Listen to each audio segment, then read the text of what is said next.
our experience. Auburn Bank, champions of you. Member FDIC, online at auburnbank.com. Here's a clip from a recent Talking Tigers podcast with Andy Burcham. Auburn men's basketball manager Sam Cunningham. When did the idea of coming to Auburn, when did the idea of wanting to work with the basketball program come into your mind, Sam? Well, my family's diehard Auburn fans, so this is the only school I applied to. This was the only school I was looking forward to coming to. So my main goal was getting here, and then when BP said he was saving me a spot, it gave me extra determination to get into Auburn to come work with BP. Okay. And then I love sports, and cancer kind of took away me playing sports, so that's the way to keep me involved with sports. A new episode of the Talking Tigers podcast is released every Monday, wherever you listen to podcasts. Like and subscribe to the Talking Tigers podcast, only from the Auburn Sports Network.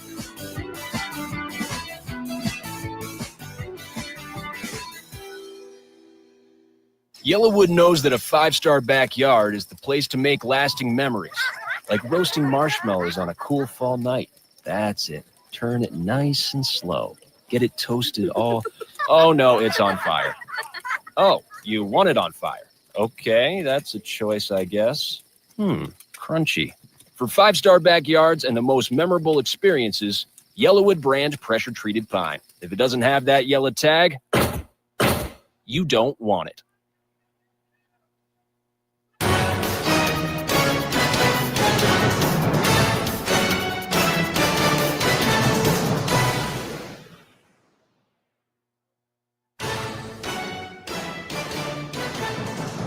Exclusive play-by-play coverage of Auburn baseball is brought to you by the Alabama Department of Public Health. Don't wait. Vaccinate. Protect yourself and others by staying current on all recommended vaccines.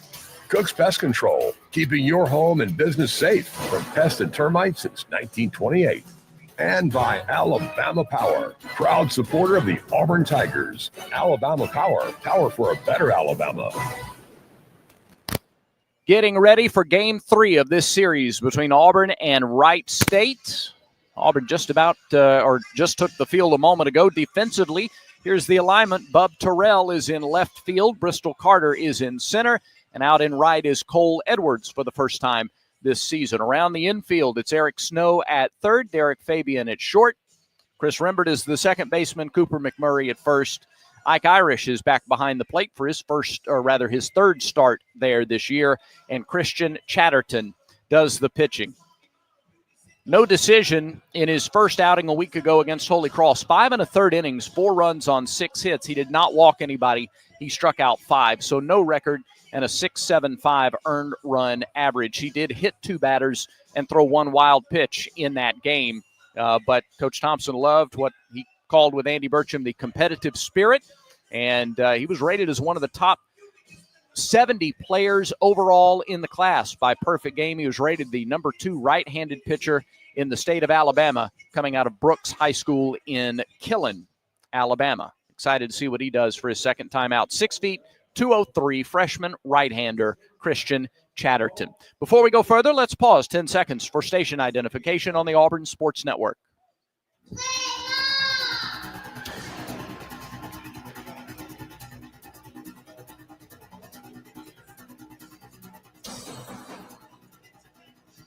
Let's have some fun today as we turn it over to the voice of the Tigers, Andy Burcham, to get you going on a Sunday afternoon. Brad, thank you. The first pitch weather forecast is brought to you by Blue Moon. When you choose Blue Moon, everything becomes brighter. Every sip of their Belgian-style wheat ale crafted with Valencia orange peel and coriander. Plus, try the new Blue Moon Light, Blue Moon non-alcoholic. Check your local store for Blue Moon, made brighter. Celebrate responsibly. 2025 Blue Moon Brewing Company, Golden, Colorado. Gus Gregory, the DH, will lead it off today for Wright State, hitting .250 on the season. No homers, no runs batted in. Left-handed hitter against the right-hander Christian Chatterton. Auburn won here on Friday, 11-0. Won yesterday, 11-1. Chatterton's first pitch is on the way. It's a fastball that misses upstairs. First pitch forecast, 56 degrees.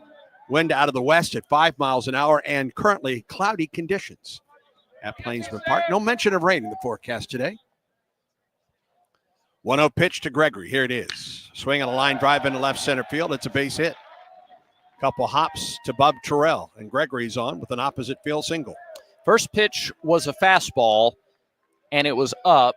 And so Chatterton came right back to the fastball, but wanted to make sure he got it down a little, and he put it right in the zone for Gregory. That'll bring Boston Smith, the catcher, to the plate. 4.29 the average, a couple homers, 7 runs batted in. Gregory, a leadoff single at first, and we're underway. Chatterton comes set. And a throw to first, and the runner is back. Does not have a stolen base attempt this season for Gregory.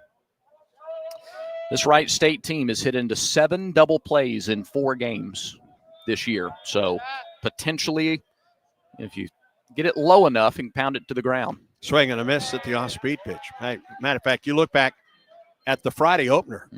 Had the bases loaded and 1 out, and Auburn got a double play ball to get out of that inning, and then the Tigers went on to an 11-0 win. 0-1 to Smith, the pitch. That was upstairs, off speed again, a ball and a strike to the catcher. Yeah, back-to-back fastballs to Gregory, back-to-back changeups to Smith.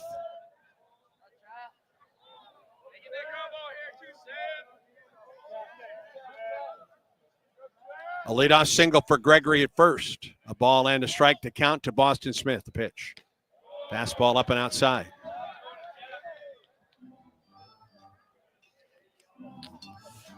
Three of the 5 pitches so far from Christian have been up. And now he's seen the changeup and the fastball. Auburn plays Smith to pull, really the only one on the left side of the infield, the third baseman Snow, who's playing well off the line. 2-1 pitch. High fly ball down the left field line, curving foul, and that will get out of play. On to the Tiger Terrace, 2 balls and 2 strikes to Smith. This trio, Smith, Foltz, and Warren, the next 3 up, are collectively hitting 500. They're 23 for 46 to start the season. That's some quick math. Yeah. I admire that. Thanks. 2 balls and 2 strikes to Smith. Shift is on. Gregory lead at first, the pitch. Miss low, blocked by Irish, kept it in front of him. And the count goes full to Boston Smith.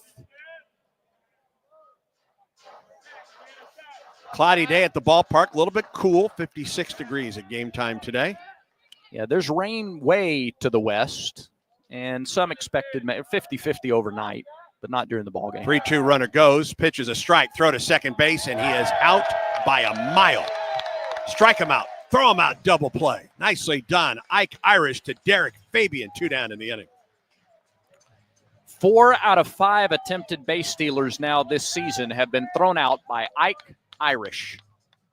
They've tried to steal 5 times. He's thrown 4 of them out. That one, not all that close. No, it really wasn't. Really good throw. And Fabian just had to apply the tag. 2 down in the inning. And here's Patrick Foltz, the third baseman. 2 outs and nobody on. Wind in the pitch from Chatterton. Swing and a miss at the off-speed delivery. 0-1. Love starting him with that changeup. Foltz, an aggressive hitter, 9 for 16 on the season. He has had a couple of hits Friday, another yesterday. He's going to go up swinging.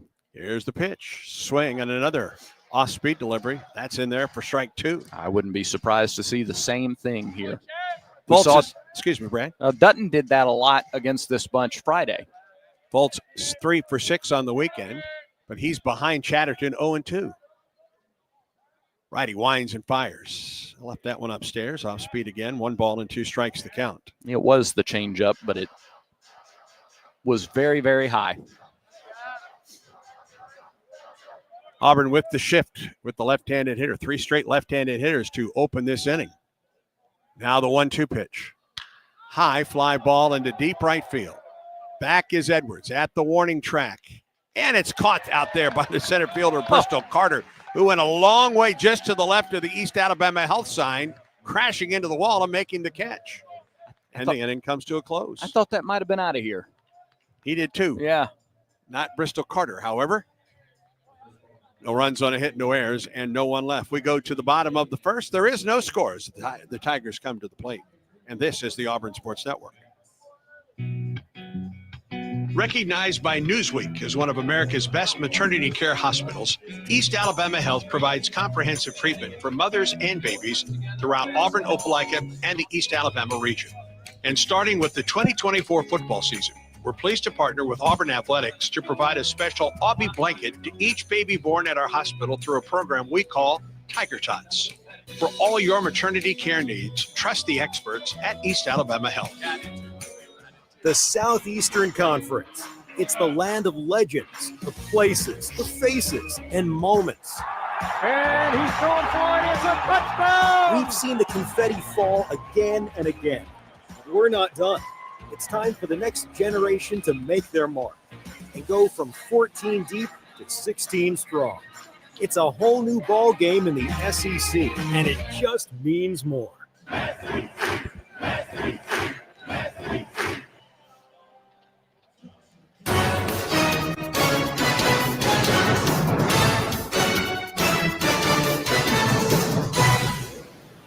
Auburn comes to the plate for the first time. Snow, Irish, and McMurray looking to scratch first in this series finale. Defensively, the Raiders have Dane Thomas making his first appearance of the weekend in left field. Conlon Daniel in center, and Cam Gilkerson is in right. Patrick Fultz, the third baseman. Braylon Bloomquist is at short. Hunter Warren at second. J.P. Peltier at first. Boston Smith, a constant behind the plate. And Chet Lax makes his season debut on the mound for the Raiders, a lefty out of Hendersonville, Tennessee. 5'11", 170-pound sophomore southpaw. Last year, he was 4-1 with a 6.23 earned run average. Made 18 appearances, 9 starts, 56 in the third innings, 77 hits, 39 earned runs. He walked 18 and struck out 45. Gave up 4 homers, 20 doubles, and teams hit .321 last year against Chet Lax. Freshman All-Horizon League selection. And he will get Eric Snow, Ike Irish, and Cooper McMurray in the Auburn first. Lefty goes to work, swing on a blooper off the end of the bat toward the dugout for Wright State. Joseph Smith working the plate today. Michael Durantes at first. Brandon Cooper at second, and Derek Molika at third. Wind to the 0-1. Line drive, base hit to left. No chance for the third baseman, Fultz. Snow is on, so both teams get leadoff singles here in the first inning. Let's see if Auburn can do something with theirs. Snow swung at the first pitch he saw Friday and singled to left. Looked exactly like that swing and that result. He came around to score in that first inning. He scored 3 times yesterday, so he's kind of embraced the leadoff role here the last handful of ball games. Came in hitting .348. That will go up, and here's Ike Irish. Speaking of batting averages that are going up, he's batting .333. Stretch in the pitch to Ike. Swing and a drive in a deep left center field. Thomas is back in the canyon. He looks up. It's off the top of the wall, and it's gone! First home run of the year for Ike Irish. And the Tigers are on the board 2-0.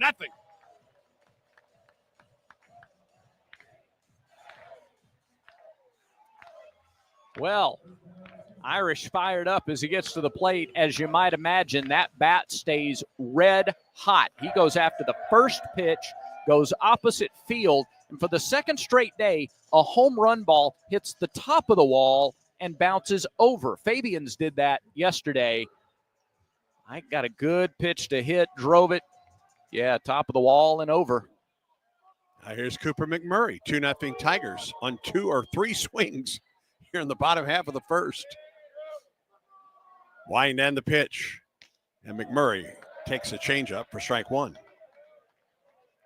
Coach Thompson said to you pregame, we'll kind of find out a little more about what the Auburn Tigers are made of after 2 11-run outings. Can you come back with the same competitive spirit today? 0-1, strike 2. Same pitch, same result. Changeup at 80. 0-2 the count to Cooper McMurray. 2 runs home for Auburn in the first, the 0-2 to McMurray. That one misses outside, a ball and 2 strikes. You know, Brad, we saw this Friday, a steady diet of changeups early in that game, and then Auburn made an adjustment and went to work offensively. Yep. 0-2 pitch. McMurray into left, slicing away from Thomas. Long run, but he gets there just shy of the left field line to make the catch. But that was an adjustment that Cooper made after seeing 3 off-speed pitches in a row, 2 in for strikes, 1 away. He's playing the psychological game. Yeah. That's a setup. They're probably coming back in. He waited on it. They probably could have snuck a fastball by him maybe, but because I think he was sitting on the changeup. Yeah, it was a good running catch by Thomas out there to save extra bases. And here's Derek Fabian, the pitch to Fabian. Just outside a bit, he held up. Ball 1 to the Auburn shortstop, batting a team-leading .459, 2 homers, and 9 runs batted in. 1-0 delivery, swing and a miss. He was out in front. Foul tip. A ball and a strike to Fabian with Bub Terrell waiting on deck. 78 on that changeup. I mean, he's 78 to 80. Fastball clocks in about mid-80s. The pitch, that one bounces up there at 81. He's not going to knock the bat out of your hands, but has been good at placement in his career at Wright State. Now behind Fabian, 2 balls and a strike. Wind and pitch. Caught the outside corner for a strike. 2-2. You know, lefties hit him better than righties did last year. Lefties hit .397 against Lax. Right-handers were .284. 2-2 pitch. Chopper, third base side. It's foul. To Carl Nonamaker. Fabian's long reach helped him there. He was very early on a changeup, but he was able to get it off the end of the bat. Out of Ocala, Florida, transferred to Auburn from Florida prior to last season. He's been Auburn's everyday shortstop this season. 2-2. Bounces up there, 3-2. I think we've seen him throw that slider a couple of times now. It's been very low both times. Auburn on top 2-0. 1 out. We're in the bottom of the first. Now the 3-2 to Fabian. Misses low. He walks. Not a lot of straight fastballs to the power hitters in the lineup so far. Here comes another one. Bub Terrell. Freshman for the Tigers, batting .316, a homer, and 6 runs batted in out of Alabaster, Alabama, and Thompson High School. Getting the start in left field for Auburn today. Hit his first home run, a 3-run shot on Friday. Pitch on the way. No, throw to first. Boy, that was close to a balk. It's close to stepping home with that throw to first base. Good idea to keep Fabian close. He has 4 stolen bases.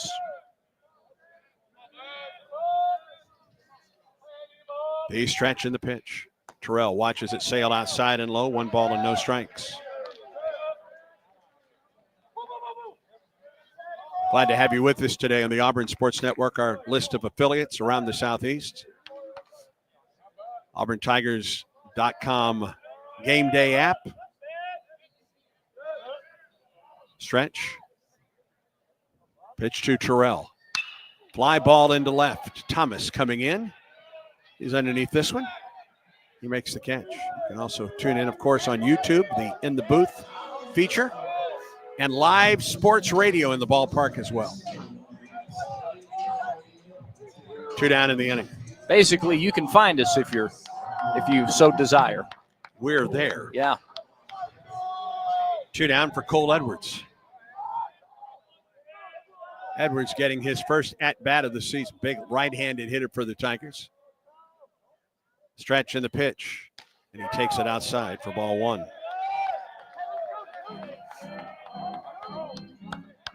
Edwards out of Hoover.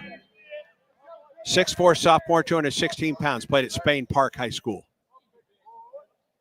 Now wastes the 1-0. Again, a throw to first.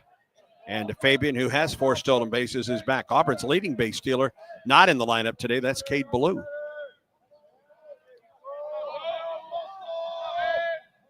Stretch in the 1-0. Edwards out in front. Ball and a strike to Cole. Sorry, Andy. 10 games, 4 starts for Edwards a year ago.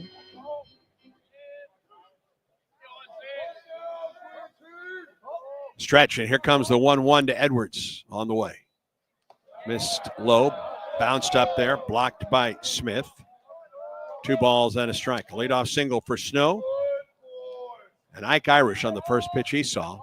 Homer just to the left of the Alabama power sign out left, just to the left of the scoreboard. Edwards was 2 for 15 with a couple of walks and a couple of runs scored last year. He awaits a 2-1 pitch from Lax. Here it is. Out in front again. Both of his swings have been on off-speed deliveries. Now the count is 2 balls and 2 strikes. I would look for another one here.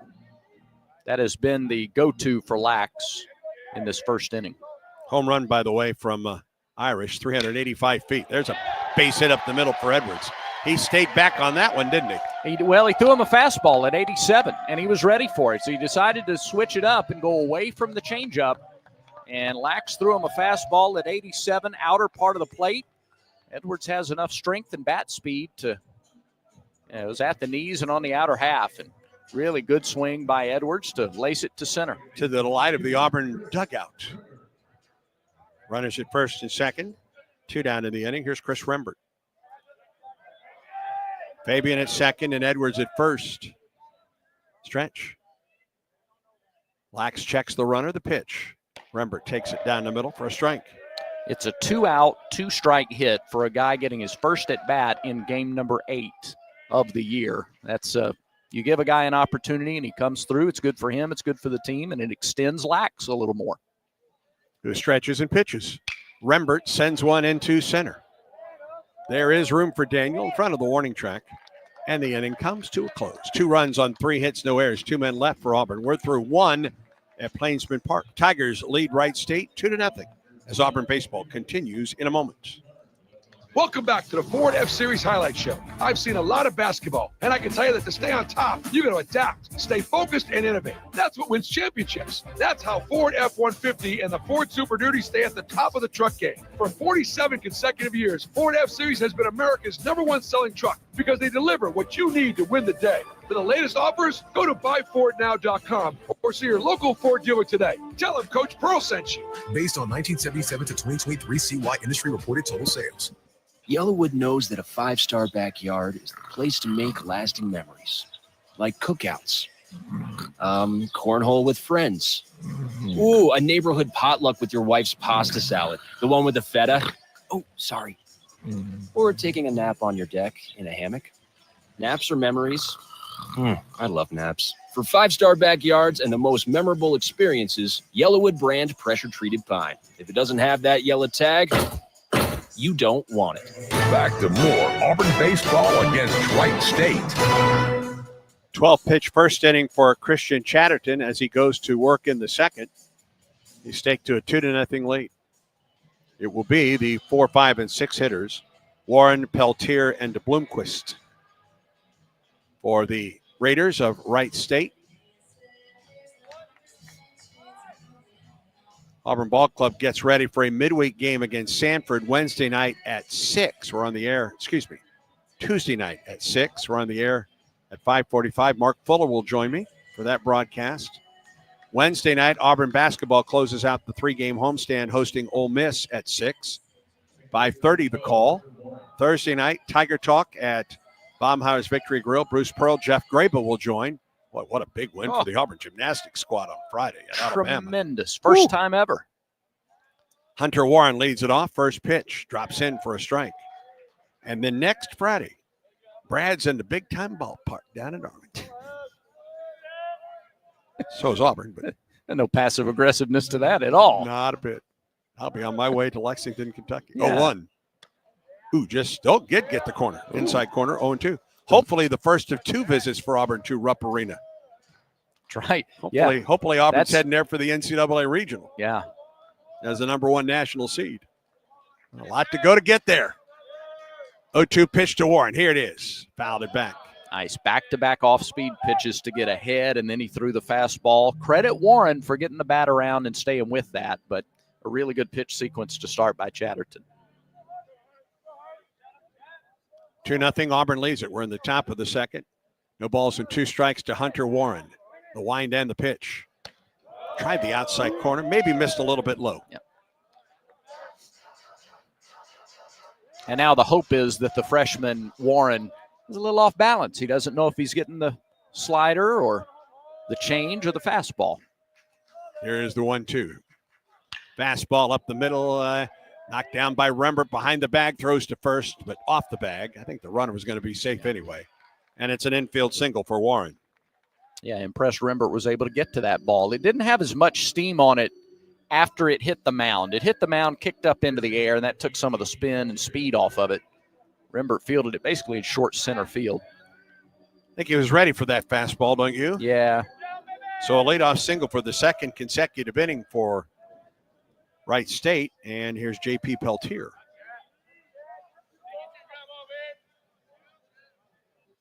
Off the stretch, Chatterton, the pitch. Shows bunt, bunts at third base side. It will stay fair. It's going to be a tough play at first, and there is no play at first. It's a bunt single for Peltier. Really excellent bunt. Up the third base side. He's been the leadoff hitter for the Raiders up until today, and he bunted like a leadoff guy there. Auburn's only chance was it would roll foul, and it wasn't even going to come close to doing that.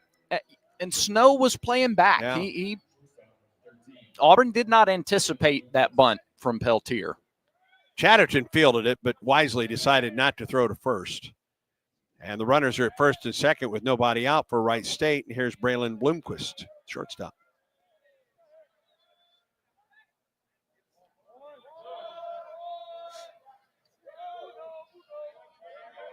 Batter steps out, now back in. 2-0 Auburn, but Wright State has runners at first and second, nobody out. We're in the second inning.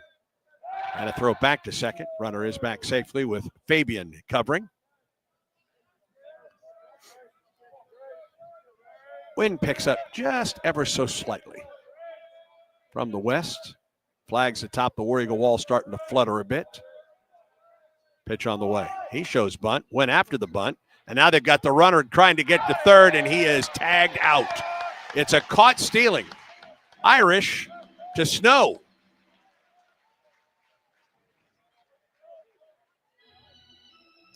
Second straight inning that a leadoff base runner has been thrown out trying to advance. There they drew in Snow with the bunt attempt by Bloomquist, and I guess the hope was that there'd be nobody to cover the bag at third once Bloomquist did not make contact. Peltier at first now. He has a stolen base this season, 1 out in the inning. And a throw over him. Peltier's back. Pretty good tag there from Cooper McMurray.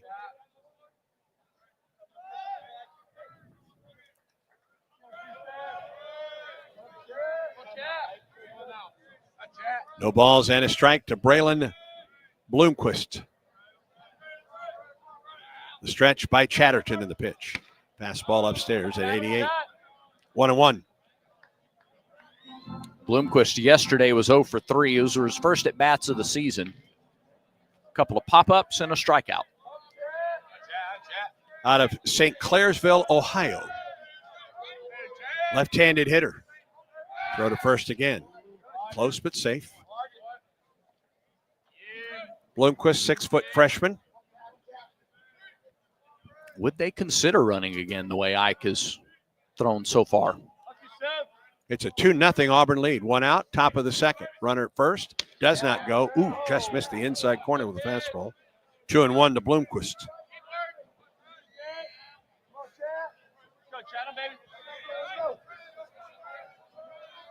Christian Chatterton. Comes set. Glances over his shoulder at the runner at first. Pitch. Runner goes. Swing and a miss. Throw to second base. And he is in there. Did he come off the bag? He did. He was safe initially, but he slid off the bag, and Fabian was there to apply the tag. 2 outs in the inning. Well, Christian Chatterton's going to be tipping his cap a bunch. And that is the epitome of 9 versus 1 that Butch Thompson talked about pregame with you. Yep, slid off the bag, Fabian there to put the tag on the foot. Pitch to Bloomquist, and he fouls it up the right side. Count remains 2 balls and 2 strikes to the shortstop. 3 base hits so far for Wright State, and all 3 runners have been thrown out by the Auburn catcher, Ike Irish. That throw was to the third base side of second base, but the runner came off the bag at second base, and Fabian applied the tag. 2-2. Missed upstairs with the off-speed pitch. Not by much. The count is full. Really good pitch. 2 outs and nobody on for Wright State. Raiders had 2 out, 2 on, and nobody out. Winding the 3-2. Foul tip back.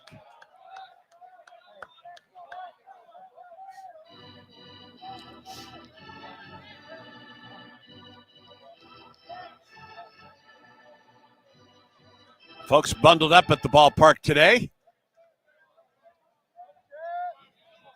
About 56 degrees. 3-2 pitch. Bounced up there. It's a 2-out walk to Bloomquist. Third man to reach base in this inning for Wright State. First walk of the day for Chatterton. First walk in 7 college innings for Chatterton. No walks, 5 strikeouts a week ago. He thought he had strike 3 on that curveball that made it a full count. Yep. All right, here's Cam Gilkerson, the right fielder. Bloomquist is at first with 2 down in the inning. Pitch on the way. Gilkerson tried to hold up. Could not. On a fastball at 89. Yeah, not on a breaking ball. It was a curveball swing and an 89-mile-an-hour fastball. Auburn shades Fabian up the middle, the Auburn shortstop. Big hole on the left side of the infield for Gilkerson. The pitch to him, and he pops it up left side. That'll get out of play. Left end to back. 0-2. Gilkerson struck out twice yesterday, was 0 for 4. Still looking for his first hit of the year. Out of Hilliard, Ohio, Hilliard Darby High School. Redshirt freshman, 6'3". 0-2 to Gilkerson. Got him swinging on the curveball, and the inning is over. No runs, 2 hits, no errors, a man left. We go to the bottom of the second. Auburn leads Wright State 2-0. And this is the Auburn Sports Network. Do you live in Lee County? You are eligible for a Max Credit Union account. Working in Lee County? You're eligible for a Max Credit Union account. Listening to this radio ad right now? 99% chance you are eligible to have a Max Credit Union account. At Max Credit Union, if you live, work, worship, or attend school in Lee or one of our 26 other counties, you are eligible to open an account with Max. Come see us in Auburn or Opelika, or get started now at mymax.com. Some restrictions apply. Big eating in Auburn and Opelika means Big Mike's Steakhouse, famous for high-quality steaks cooked to perfection on an open-fire grill served in a relaxed, rustic atmosphere. It's happy hour at Big Mike's every Wednesday and Thursday from 4 to 6 and half off select appetizers, draft beer, and well drinks. And don't forget, a Big Mike's gift card will always be the perfect gift for Big City Steak in your hometown. It's Big Mike's Steakhouse in Auburn at Shigjord Parkway and Wire Road.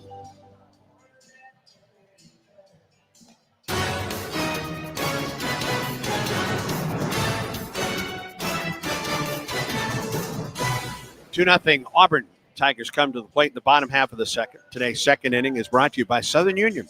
There's a new path to the Plains, and it runs through Southern Union State Community College. Move seamlessly to Auburn to complete a bachelor's degree in selected programs by taking courses at Southern Union and Auburn concurrently. All at Southern Union's tuition rates. Let Southern Union put you on a path to the Plains. 8, 9, and 1 hitters for Auburn in the second. Freilich, Carter, and Snow.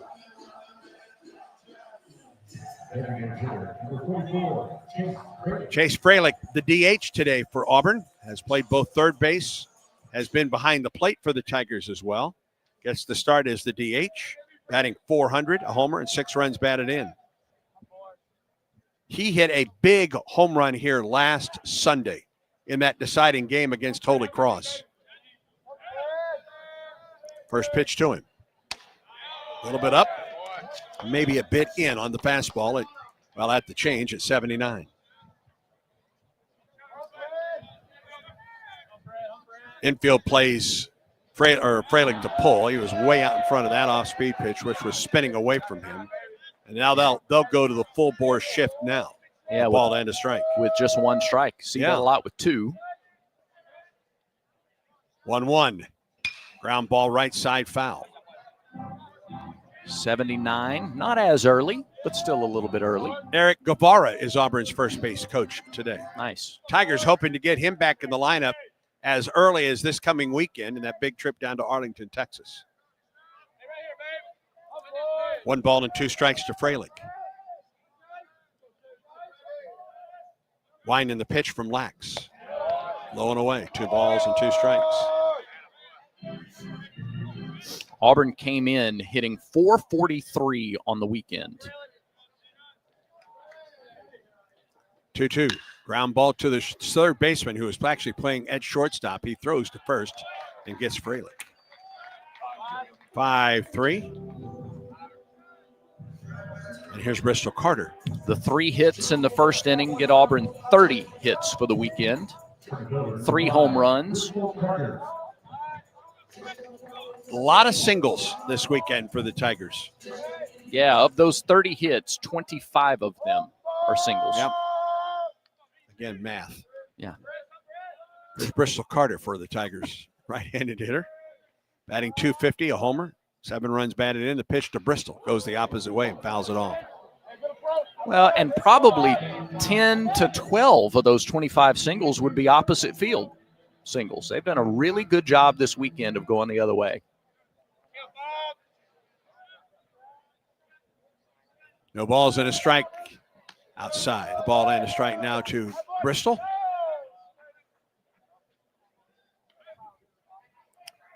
Said earlier he had a home run. He has no homers, a run batted in this season. 1-1. Swing and a miss.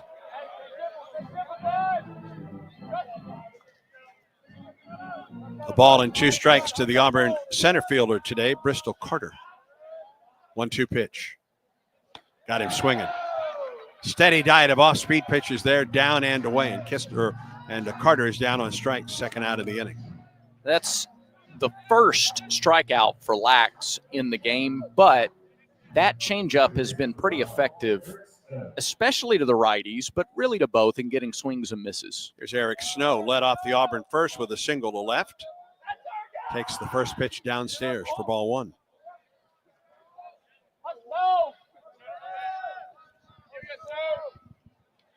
One-0 delivery. Misses low. Smith tried to bring it up to no avail. A ball and a strike. 2 balls and no strikes. 2-0 delivery. Outside. 3-0 now the count to Snow with the dangerous Ike Irish looming on deck. And a good take by Snow there. That's that changeup away and high to righties. And it's gotten a lot of swings and misses. He laid off. Second time through the order for Auburn, the 3-0. Down the middle for a strike. Fastball at 85. 3-1 now to Eric. Like this patient approach. Eric's going up there swinging early in counts. This at bat, he's going to look at a few. 3-1. At the low strike call, count goes full. Yeah, give Boston Smith credit for that. He brought it up.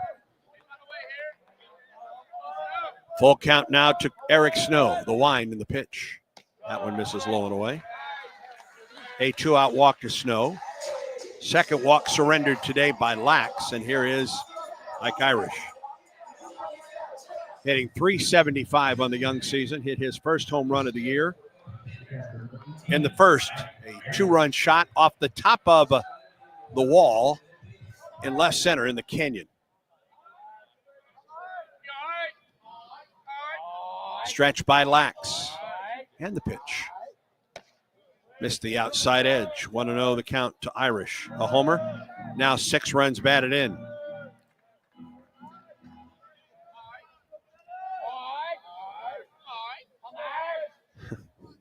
What a pitch. Oh, they've got the runner picked off at first. They throw over. Run Snow down to second. First baseman tags him out. The inning comes to a close. No runs, no hits, no errors, no one left for Auburn. We're through 2 at Plainsman Park. Tigers 2, Raiders nothing. And Auburn baseball continues in a moment. It's a great day to get vaccinated. Many children and adults that delayed vaccination during the pandemic are still behind schedule. It is crucial that we take the steps to get everyone back on track with their routine immunization. Children and teens can still catch up on their vaccinations even if they start late. Make sure you and your family are up to date on all recommended vaccines, including respiratory virus vaccine. Let's all do our part to get back on track. Don't wait. Vaccinate. For more information, visit alabamapublichealth.gov/IMM. Let's huddle up and make things happen with the only cards for the Plains. The Auburn University Regents Visa Debit Card and prepaid Regents Now card. They're a win for your wallet and a big war eagle, whether you're purchasing stuff for game day or every day. Want to go all in on confidently showing your Tiger pride? Order your card now at regions.com/go Tigers. Regions, official bank of the SEC. Member FDIC. Terms, conditions, and fees apply. This is Coach Butch Thompson. Back to more baseball on the Auburn Sports Network.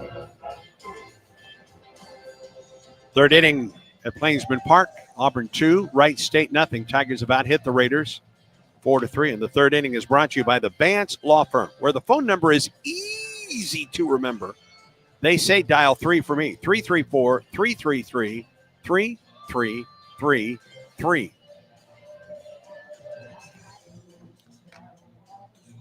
With Brad Law, I'm Andy Burcham. Quinn Burkeen in our Skyview Auburn studios in Phoenix, Arizona. QB1. Thank you. Nicely done. Thanks. Had no idea that Anthony Lowe, who was the previous producer for us, that we called Tony, he didn't like that, we're told. Really? Yeah. He never said anything. No, he didn't. So it's his fault. Here's Dane Thomas, the left fielder, to lead off the third. Yeah, you got to speak up. Thomas from Palos Park, Illinois. First to face Chatterton in the third. The pitch. Down and in with a fastball, 1-0.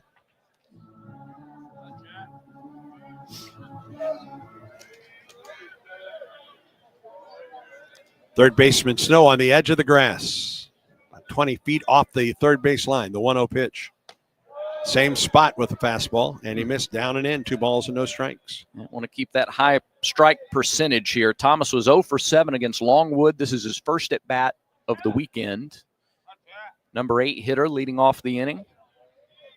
This is a lineup that is flooded with left-handed hitters. The pitch. All 3 low. All right, you ran today in the Run Fest, right? Yes. And how'd you do? 29:30. Okay. Which for me is the fastest time that I have run it. Wonderful. 3-0 pitch to Dane Thomas. Outside ball 4. So it's a leadoff walk. Second walk surrendered by Chatterton. And the leadoff man has been on base in all 3 innings thus far for Wright State. The problem for Wright State is every runner they've had on base, other than Bloomquist, has been thrown out trying to steal. And here's Conlon Daniel. Good lead for Thomas at first. He's 0 of 1 stealing this season. Stretched by Chatterton, the pitch. A bunt up the first base line. It's a foul ball. Thomas bluffed his way from first base, and the right-handed hitting Daniel tried to bunt up the first base line, but missed foul. Snow comes in now on the grass at third. See if they keep it on with 1 strike. Might see a throw over here. Chatterton off the stretch. Here's the pitch. Low, snap throw to first base. He is out. Wow. How about that? The 4th runner that Ike Irish has thrown out today, and we're only in the top of the 3rd. And that's a pickoff for the Tigers. Irish is putting the word out. You don't get off the base. Goodness gracious. He's got runners at third, second, and first today. Here's Daniel, the 1-1. High fly ball, foul ball to the left. Underneath is Irish, and he makes the catch in the on-deck circle near the Auburn dugout. 2 down. He's hit a home run. He's thrown out 4 runners on the bases. Yeah. And he smiles as he goes back to get the mask. I would be smiling too with that kind of day thus far. It's a great day, and we're only in the 3rd inning. 2 down. And here's Gus Gregory.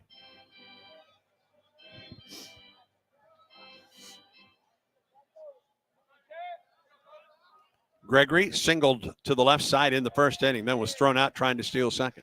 First pitch, strike call. 2 outs and nobody on in the 3rd for Wright State.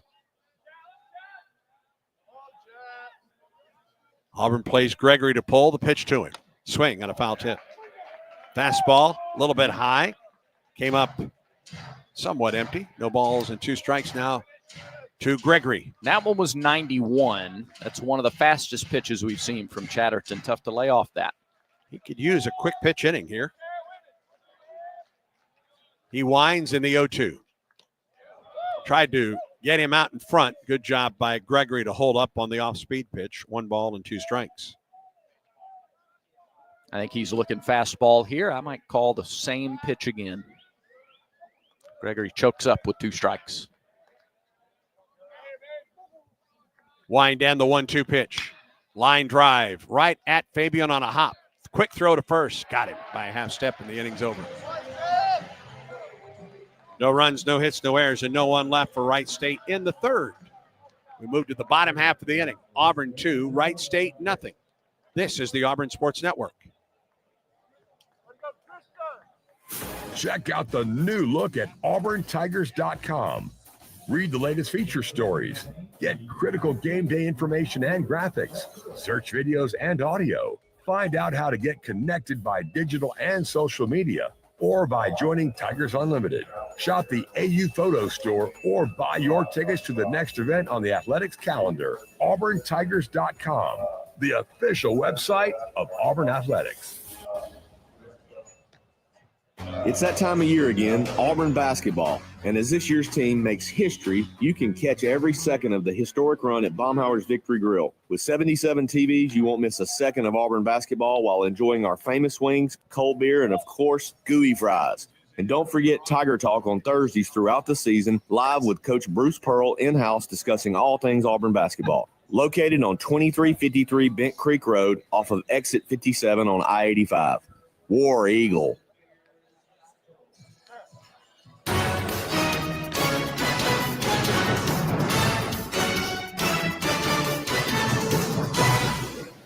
We move to the 3rd. A game that has featured 5 runners being thrown out on the bases.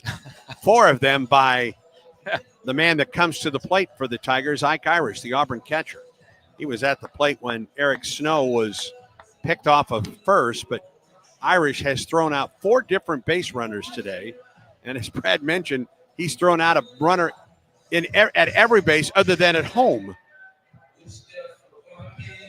He's also 1 for 1 with a 2-run homer. Yeah, he's had a day. Yeah. And we played 2.5 innings. Irish hit a 2-run homer to left in the 1st. He leads off for Auburn here in the 3rd. The pitch upstairs, and it hit him on the shoulder. Okay. Off speed at 76. Irish does not wear any of the protection. Of course, the shoulder wouldn't help anyway, but he's at first base, and the Tigers have the leadoff man on. It's one way to keep him from homering. 2-0 Auburn on top. Tigers won here Friday night, 11-0, and won yesterday 11-1. Both run rule wins for the Tigers. Here's Cooper McMurray. Stretched by Lax in the pitch. Just missed outside. McMurray held up a ball and no strikes. McMurray hit a fading fly ball to left that Thomas made a good catch near the left field line in the 1st inning. Stretch. And the 1-0. Strike call. That caught the corner. 1-1 the count. Cooper 5 for 9 on the weekend with a double, a walk. He's driven in 5 runs. 1-1 the count to McMurray. Throw to first base, and Irish is back. Well, his move forward, his move to first, Lax comes close to a balk with that front foot. That's a couple of times he's done that. Stretch. And the 1-1. McMurray watches it go down and away. 2 balls and a strike.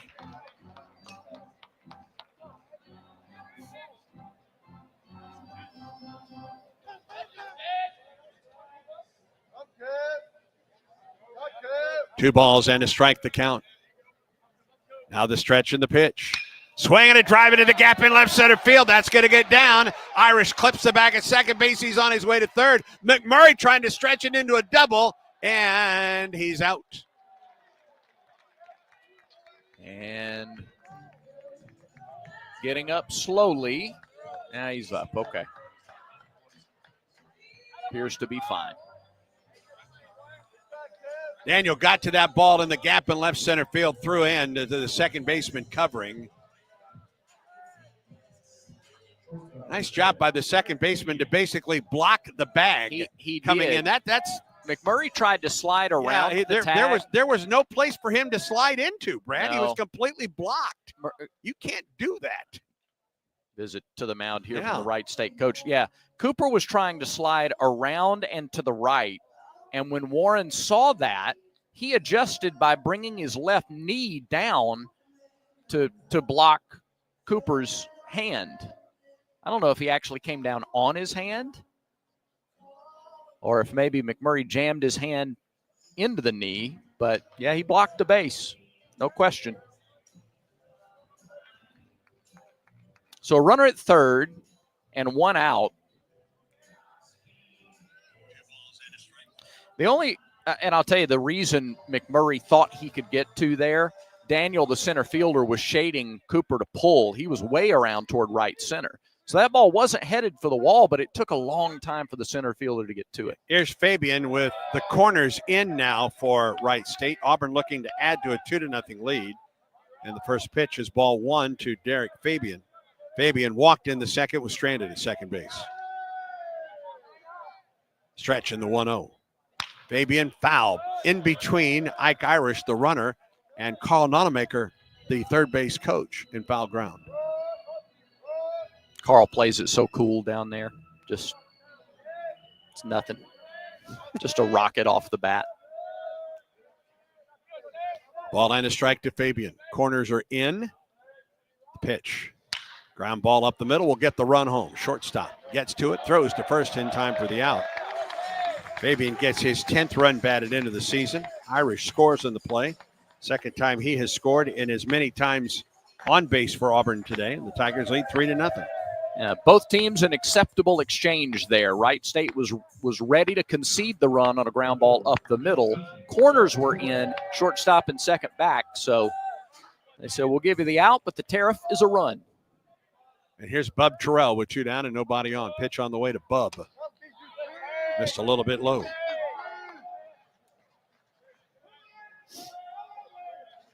Three 0 Auburn on top. We're in the bottom of the third. 1-0 delivery. Terrell takes a strike. Inside corner, 1-1.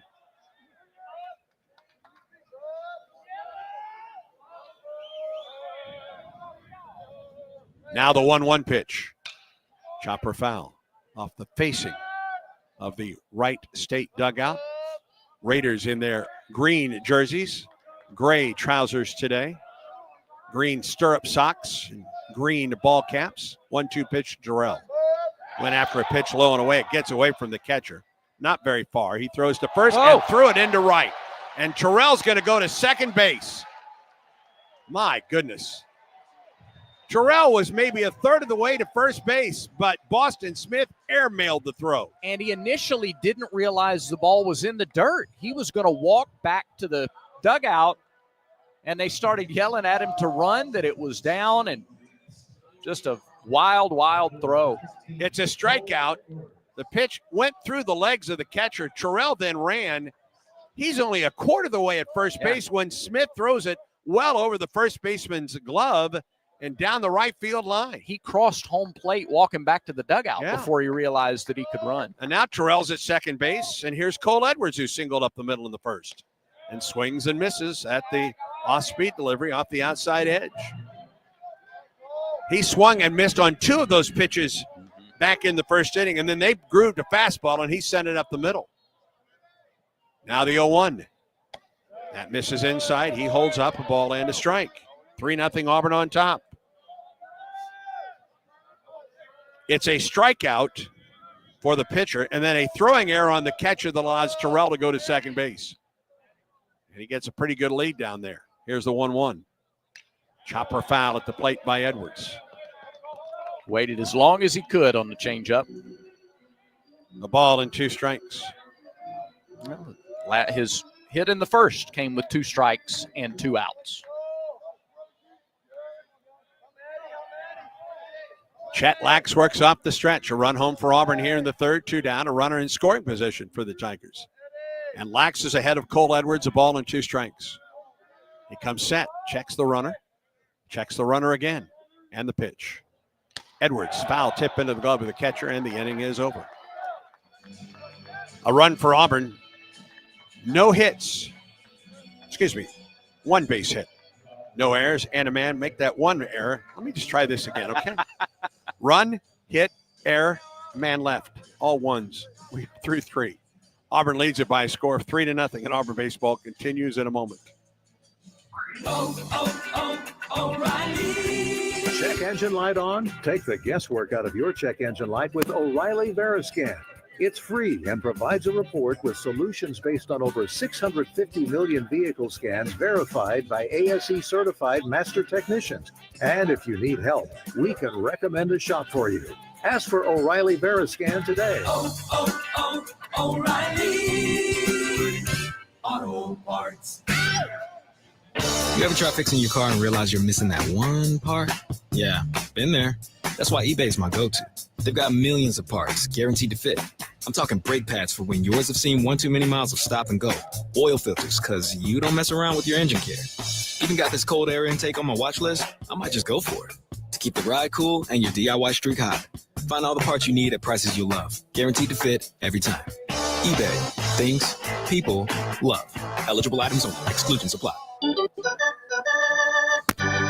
Back to the ballpark for more Auburn baseball. 3 runs, 5 hits, no errors for Auburn. No runs, 3 hits, and error for Wright State.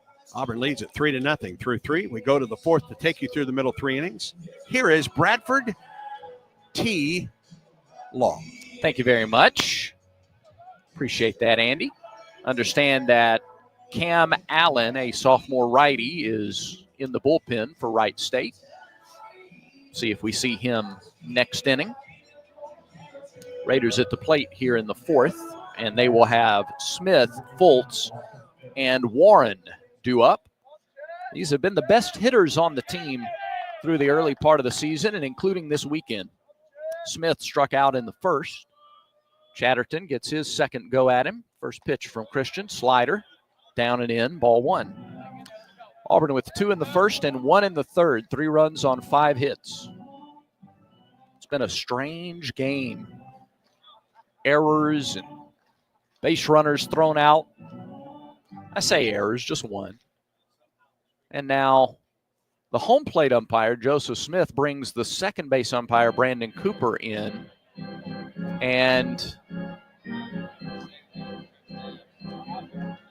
are they going to check? Are they going to check and see if the ball hit Smith? Yep, that's what they're going to check.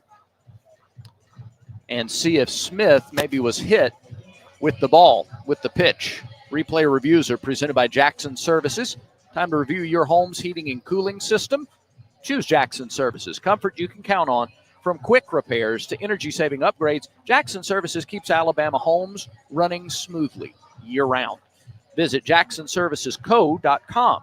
Jackson Services, an official carrier-authorized dealer. We have yet to see a replay here in the booth. I didn't think Smith really reacted to the pitch. Now we'll get a replay. Yep. Here we go. It's a back foot breaking ball. It might have. I don't think it did, Brad. You don't think it did? I don't think it did, although I think he does ask the home plate umpire. Yeah. I thought he moved his foot back, and it didn't hit him. But what do I know? I couldn't even count the number of runs, hits, errors, and men left on base in the last half inning. So while we wait on this review, can I tell you a story from the Run Fest today? Sure. Yeah, absolutely. The half marathon winner finished in just an absurd 1 hour and 11 minutes. Yeah. So I'm running with a friend of mine, and we notice at about the 1 mile mark, we get passed by a guy who's absolutely flying. Yeah. We get another mile down the road. Here comes the call, by the way. After review, the batter was hit by pitch. I'll be. Okay. First base. So Smith hit by a pitch. 4 straight innings to start this game that the leadoff hitter is on base for Wright State. Anyway, that was at mile 1. We get to about 2.5, and the same guy passes us again. And we knew he was probably running the half marathon, but to think that he went on a whole nother track, a whole nother loop covering however many miles, and then passed us a second time when we were 1.5 miles down the road. No surprise that he was the winner. Kidding. 13.1 miles in an hour and 11 minutes is just goofy fast. Here's Patrick Fultz. First pitch to him is outside for ball 1.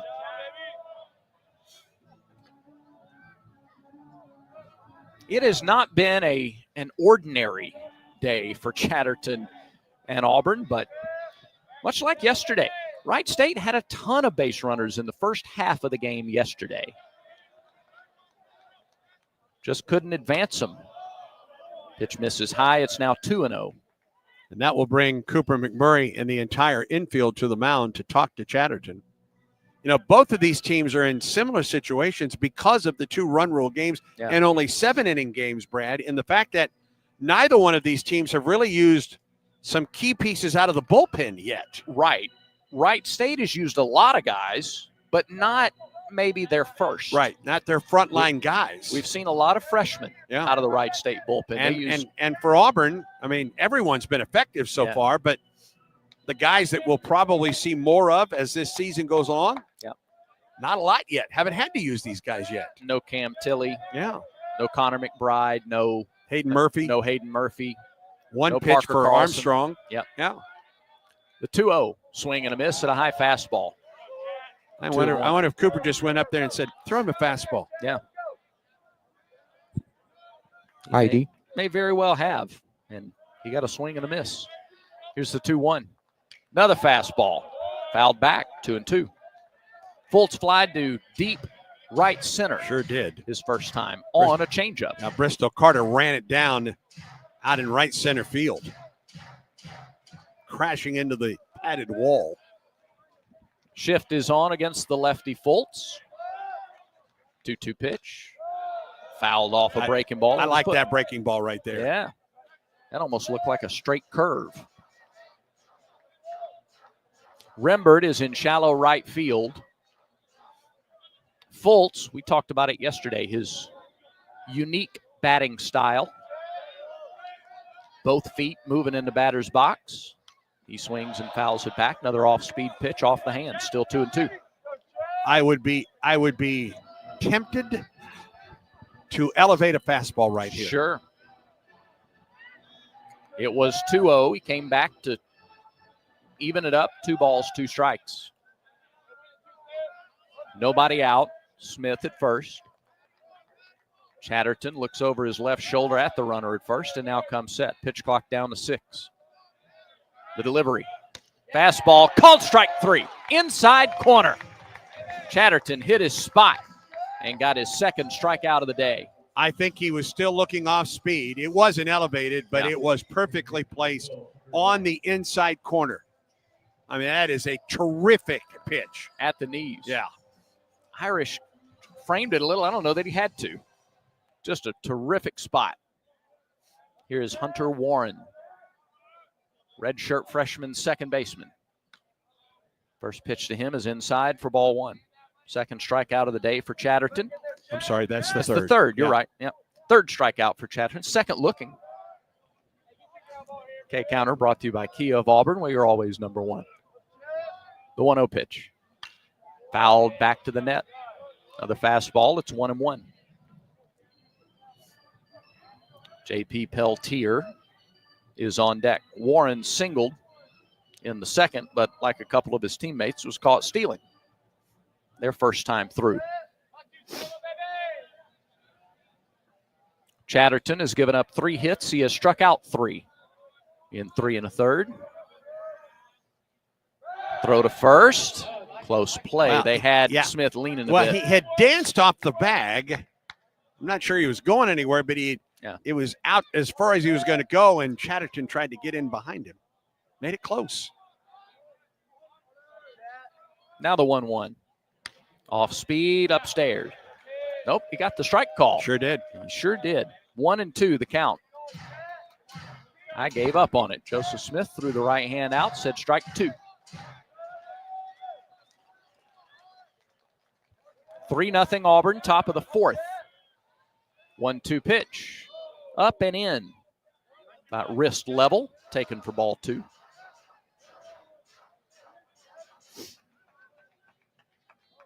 ID.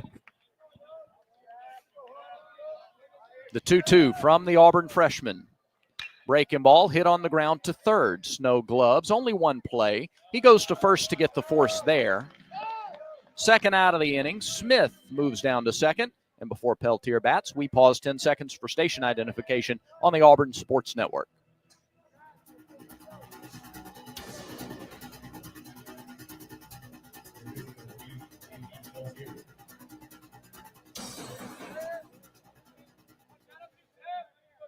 Peltier with a single in the second inning. He has driven in 4 for the Raiders this season. Pitch, breaking ball, strike 1. Tell you what, since hitting the first batter, barely, and then falling behind Fultz or 2-0, he has been really sharp. Aside from the leadoff base runners in all 4 innings, first the 0-1. High fly on the infield, middle of the infield. Fabian calls everybody off just to the right of second base, makes the catch. Another nice job. He allowed a leadoff base runner, but there have only been 2 base runners other than those leadoff guys the rest of the way for Wright State. Another nice job pitching around base runner by Christian Chatterton. No runs, no hits, no errors, 1 left on base through 3.5. It's 3-0 Tigers as they go for the sweep. This is the Auburn Sports Network. Children's of Alabama is excited to partner with Auburn Baseball because at Auburn, it's about making a difference on and off the field. The team is thrilled to introduce Hits and Sits, where all proceeds will benefit Children's of Alabama. Step up to the plate and sponsor a home game. You can sign up by visiting bc5foundation.org. Choose a game and a strikeout or a hit. It will be echoed beyond Plainsman Park into the lives of families at Children's of Alabama. Sign up today at bc5foundation.org. War Eagle. It's that time of year again, Auburn basketball. And as this year's team makes history, you can catch every second of the historic run at Baumhauer's Victory Grill. With 77 TVs, you won't miss a second of Auburn basketball while enjoying our famous wings, cold beer, and of course, gooey fries. And don't forget Tiger Talk on Thursdays throughout the season, live with Coach Bruce Pearl in-house discussing all things Auburn basketball. Located on 2353 Bent Creek Road off of Exit 57 on I-85. War Eagle.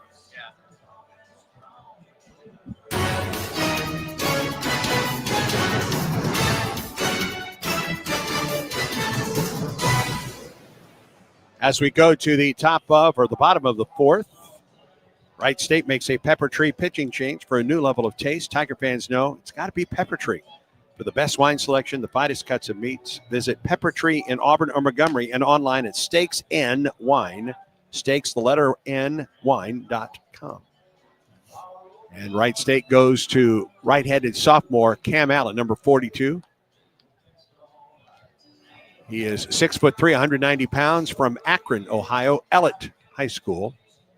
He picked up one of the 2 victories for Wright State last week in that doubleheader sweep of Longwood. 2 innings pitched, no runs, no hits, struck out 2, walked 2. And he comes on to replace Cam Allen, not Cam Allen. He replaces Chat Lax. Lax on the day goes 3 innings, gives up 3 runs on 4 hits, struck out 3, walked 2, hit a batter. He threw 55 pitches, 34 for strikes. He has a fastball in the mid to upper 90s. Fastball tops out at 97 miles an hour. He's got a slider, a change, and a cutter as well. And they go to him in the 4th inning, hoping to keep Auburn at 3 runs. Chris Rembert, the freshman, stands in, swings with the first pitch. That was a slider. He fouled it off to the right. 0-1 for Chris. Chris 3 for 14 on the season. He flied to center in the 1st inning. The last of Auburn's 7 batters in that 2-run first. Delivery. Oh, goodness. Nearly hit him. He had to dive out of the way of a 92-mile-an-hour fastball. And that was up yeah. and in. No, it was headed. It was coming for his head. Boy, that was Ricky Vaughn, Major League. Wow. So it's a ball and a strike, the pitch. Breaking ball, catches the outside corner. No surprise he goes away with that one. 1-2 the count.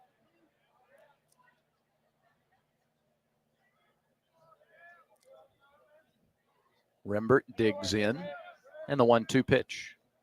Threw him a breaking ball, and he popped it up to right center. Center fielder Daniel is over, makes the catch. 1 down. Right on the Yellowwood scoreboard, Auburn women's tennis ranked number 4 in the country, highest ranking ever for the Tigers. At home in their SEC opener and facing Florida right now. Auburn won the doubles point and also with a singles win today as well from Angela Okatoyi. And the Tigers lead 2-love in that match. Chase Freilich takes a first pitch strike, 93 on the fastball. Later today, Auburn softball against Jacksonville State up in Madison, Alabama, Toyota Field. Final game of the showcase there. 0-1 pitch, that's upstairs, 1-1. And Auburn women's basketball on the road today at Alabama. That game, I believe, begins at 3. Broadcast 2:45, is that right? So we're an hour away. Yeah, with Britt Bowen on the call from Coleman Coliseum. 1-1 pitch to Freilich. Off speed, inside. It may have been the cutter. It was inside, and it's 2-1. Women's basketball trying to make it 3 Auburn wins inside Coleman Coliseum in an 8-day stretch. That's a 4 o'clock start today. 3:45 the call on ESPN 106.7. 2-1, breaking ball driven, right field, down the line. Well struck by Freilich. It's going to one bounce the wall, and Chase stumbles around first base. He's got to go back. He stumbled and fell, rounding first. He's smiling down there. That's a good sign. He's okay. That's good. And Gilkerson got the ball in from right very quickly. I think it would have been a close play at second base. A nice job by Freilich to go down and get it and golf it into the right field corner. Nicely played, as Brad mentioned, by Gilkerson off the wall on a hop. And he threw it back in, a good throw to second. And now here's Bristol Carter. Third baseman is back. Now he steps in a little bit. And Carter swings, sends it the other way. In the air, right side, headed for the press level. Yep, off the overhang of the 984 club. Yeah, not as many foul balls leaving the ballpark down the right field line anymore. It's true. 0-1. Kids would be flying out of the ballpark to go find a ball over on Donahue. Not so much. 0-1 delivery. Fly ball left field. Carter got every bit of it. Bristol Carter, his first Auburn home run. A 2-run homer for Bristol Carter. And it's 5-0 Auburn. Yesterday, Butch Thompson talked about being the hunter. Yeah. Well, he went hunting fastballs. He's got his orange on. He drilled it over the monster. Well, a no-doubter by Bristol. I mean, that ball was smoked by Bristol Carter. Auburn's second home run of the day. Both of them 2-run home runs. And now here's Eric Snow. He's been aboard twice. First pitch way upstairs, 1-0. And Auburn can go fastball hunting a little bit more with this guy on the mound. And you know what? That wasn't a fastball. That was a hanging slider. He hit it 407 feet. Pitch foul tipped into the mitt by Snow. It's 1-1. A single in the first, a walk in the second. Snow has scored a run today. He was on base 3 out of 5 trips to the plate yesterday. Scored 3 runs. 1-1 pitch. Fastball fouled back. A ball and 2 strikes to Snow, who's played third base this weekend. That's allowed Rembert to be in the lineup. The injury to Eric Guevara. Expect him back soon. But that's allowed Auburn to move Snow over to third. 1-2 pitch, fastball. That's hit well towards center. Daniel goes back. He'll have room, though, Squares his shoulders and makes the catch. Snow gave it a ride, but it's out number 2. All right, now you've got Irish coming to the plate, who's been on base twice, has scored both times, has hit a homer. You've got a really good fastball pitcher out there. How many fastballs does Ike get in this at-bat? If I'm Joe Smith, the pitching coach, I might throw him one at the beginning of the at-bat. First pitch. There it was. There's a strike at 89. Might have been the cutter. Might have been. Nothing in one. This guy's mid-90s with his fastball. Yeah, I think that was the cutter. And now the 0-1. Fastball fouled back. 92. I will be shocked if he gets another fastball here, unless he just feels he can overpower Ike Irish. And Ike doesn't get overpowered. Agreed. Often.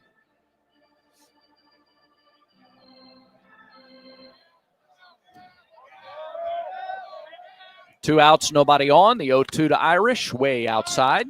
Did get a fastball, though. I think it's a good show pitch if you're going to go away from him. Straight fastball and cutter. That's what Irish has seen so far. 5-0 Auburn, bottom of the 4th. Here's the pitch. Missed low and away. 2 balls, 2 strikes.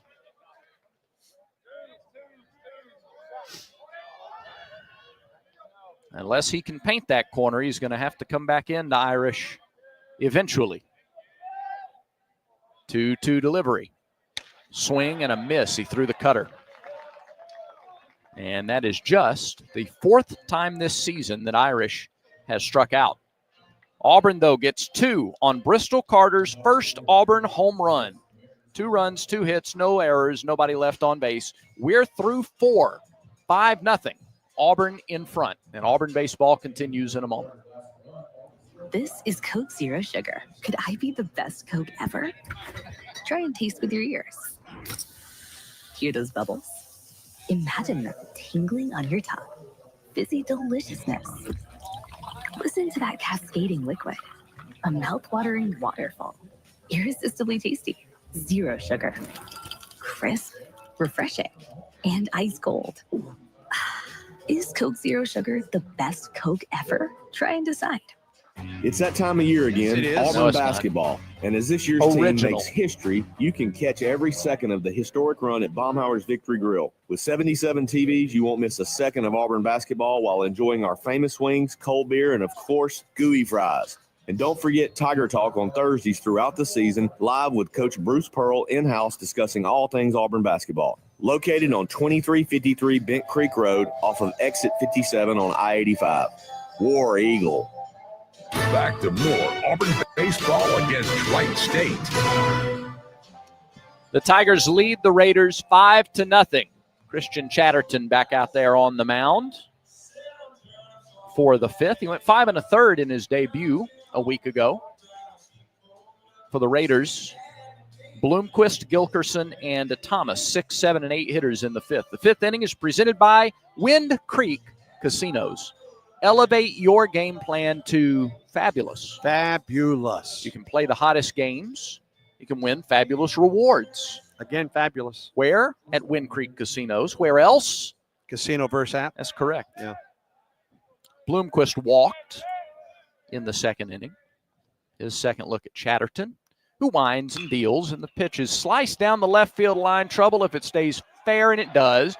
Terrell gets over there quickly to it, runs into the fence, though, and throws a rocket into second.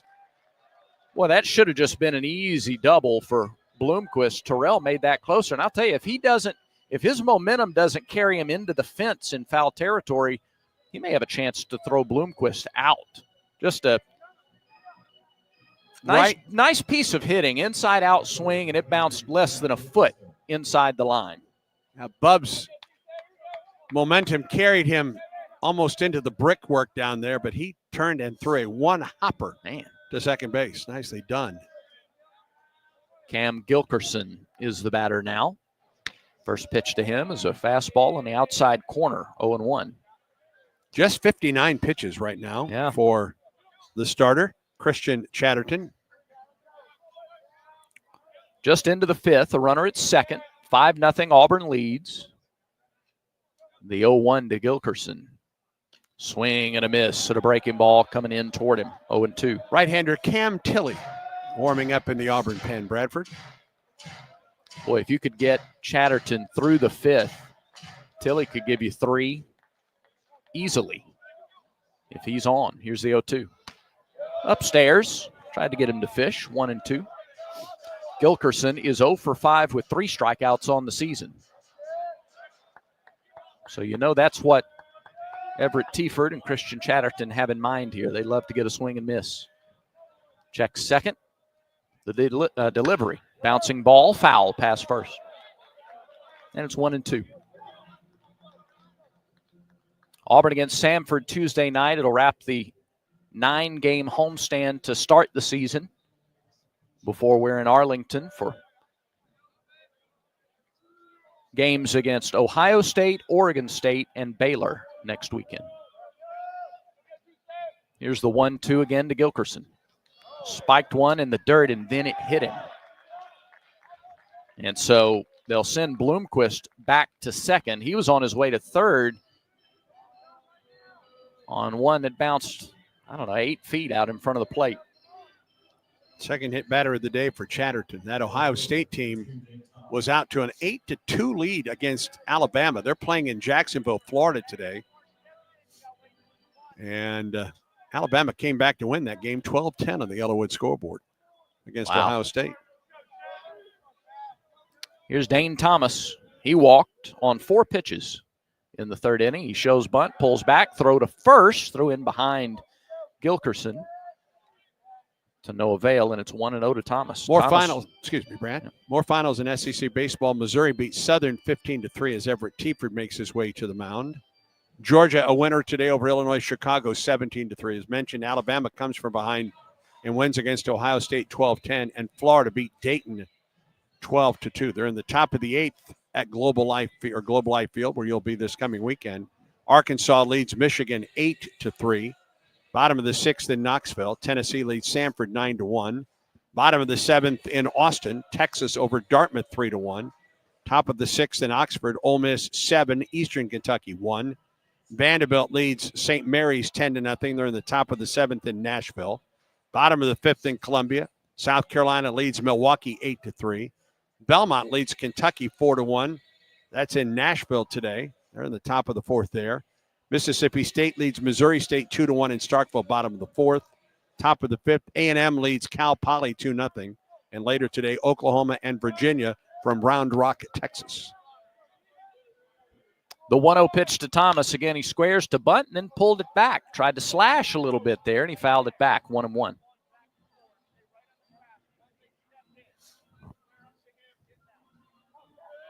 This is the second time they've had runners at first and second. Multiple base runners. We're in the 5th inning. The pitch. Thomas bunts it. Left side, fielded by Chatterton. He goes to first for the out. He might have had a play at third. As it is, it's a sacrifice for Thomas. He did the job he was called on to do.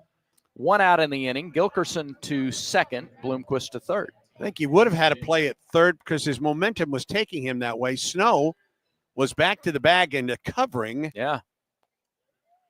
Harder throw was probably to first base where he made the throw. So 2 in scoring position with 1 out. Daniel steps in. First pitch to him. Breaking ball down and away for ball 1. Conlon Daniel fouled out to the catcher his first time. 0 for 1 today. A sacrifice and a grounded into a double play in yesterday's ball game. 1-0. Fastball, fouled straight back. Had a good cut. Sure did. A ball and a strike. By just judging from that swing, he thought he had one he could drive. McMurray is in on the edge of the grass at first. Everybody else back. 1-1 pitch. Breaking ball, swung and missed. 1-2. Well, the fastball and the good cut sped his bat up a little bit. And now Chatterton ahead in the count. Runners at second and third, one away in the fifth. The pitch. Same pitch. This time Daniel held off. It was in the dirt. It's 2-2.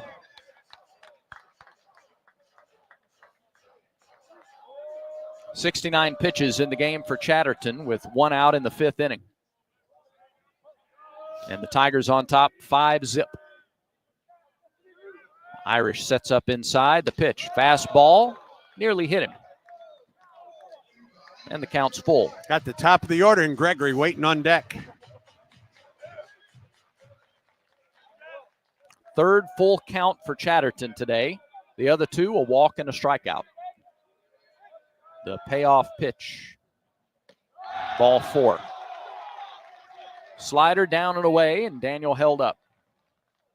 So a double, a hit batter, and a walk, and the bases are loaded, and Christian Chatterton will exit the ball game. Cam Tilley is set to come in for the Tigers. He comes in a little bit of a tight spot. Auburn on top 5-0, but the Raiders have the bases loaded, one out, and the top of the order due up as Auburn makes the Ford call to the bullpen. Strike out ants, termites, and other pests with a call to Cook's Pest Control. Cook's proven pest control methods and superior termite control system keep your home safe and are backed by a 110% satisfaction guarantee. As the weather gets warmer, your spring cleaning isn't done until you call the official pest control partner of the Auburn Tigers, Cook's Pest Control. Looky, looky, looky, here comes Cookie, Cook's Pest Control. Call to the bullpen for the Tigers. Auburn goes for Cam Tilley, right-handed sophomore, 6'2", 207 from Newburgh, Indiana, Castle High School. Tilley in one appearance this season, 1-0, makes that 2 appearances. He's 1-0 on the year. An ERA of 0s for the right-hander out of Indiana. 5 2/3 innings, no runs on a hit, 2 walks, 9 strikeouts in his 2 outings, and opponents are hitting .063 against Cam Tilley. For Chatterton today, 4 1/3 innings, no runs currently on 4 hits, 3 walks, 3 strikeouts. He's hit 2 batters through 71 pitches, 43 for strikes. But he leaves the bases loaded. And 1 out here in the 5th. And the top of the order coming up for Wright State in a 5-0 Auburn lead.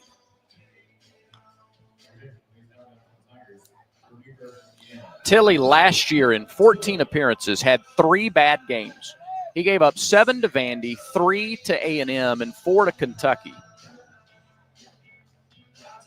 In the other 11 appearances last year, he gave up a total of 3 runs.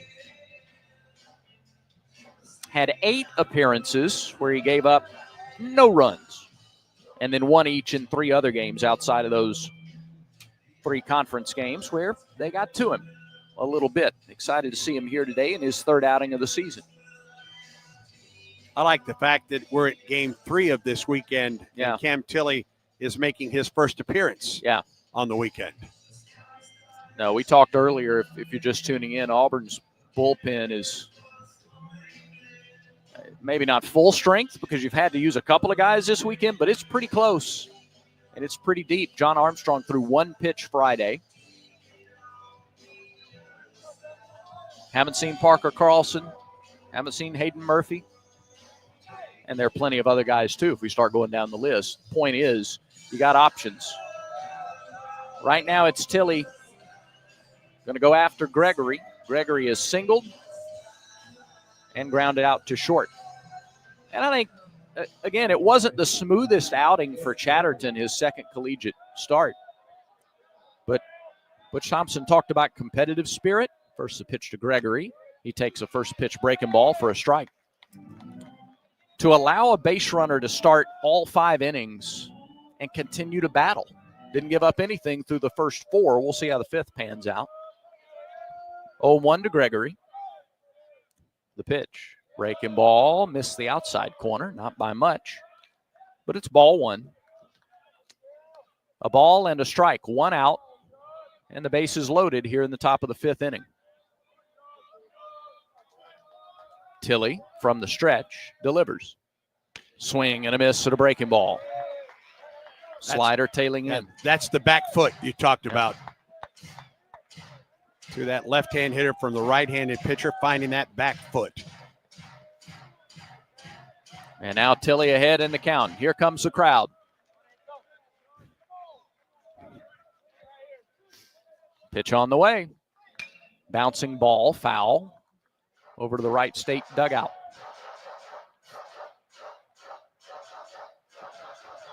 Friday's game in Arlington against Ohio State is a 3 o'clock game. 6 o'clock Saturday night against Oregon State, and then 3 o'clock Sunday against Baylor. 1-2 pitch, a high bouncing ball. Fabian gloves, one play only. That's to first. It's a bang-bang play there. Gregory is retired on the putout, but it's an RBI ground out as Bloomquist comes home to score. Wright State is on the board. It's 5-1 Auburn. Gilkerson to third and Daniel to second. The high bounce, and the only play that Fabian had was to first base. It was close. Gregory gets the RBI. It's now 5-1 Auburn lead. Now here's Smith. Strikeout, and he's been hit. First pitch to him. Fastball clubbed down the right field line. That is a foul ball.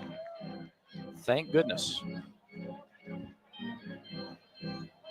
Runners at second and third after the RBI ground out. And the count 0-1 on the Wright State catcher.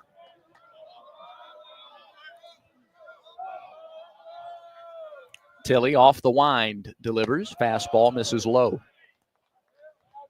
94-mile-an-hour heater. It's 1-1. Fultz on deck. Warren after him. But there are 2 outs in the inning. 1-1. My goodness, what a slider. Swung and missed, strike 2. That had some filthy spin on it. And now the 1-2 pitch. Tilly a strike away from getting out without further harm. The delivery. Threw him another slider, bounced up there, blocked by Irish. Kept it in front. That's a nice job by Ike. Just used the body to block that one.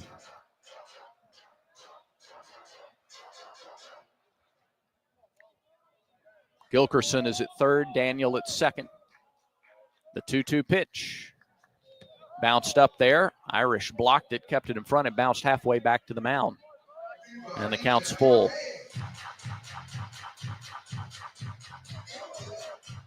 A run in for the Raiders here in the 5th. Tigers lead 5-1. Now the payoff pitch to Smith. Breaking ball swung on and missed. He threw the slider, got the swing and miss, and the inning comes to a close. Tilly does a good job of damage control. Only the leadoff double came around to score in the inning. 1 run, 1 hit. No errors, and the Raiders strand 2. To the bottom of the 5th we go at Plainsman Park. 5-1. Auburn in front. Auburn baseball continues in a moment. I like what I like, and I do what I want. If what you like is getting the highest payouts, getting the most free play, and finding more of your favorite games all on a spacious upscale gaming floor, then Wind Creek Atmore is your kind of fabulous. No matter what fabulous means to you, you'll find it here. Wind Creek Atmore. Gambling problem? Call 1-800-GAMBLER.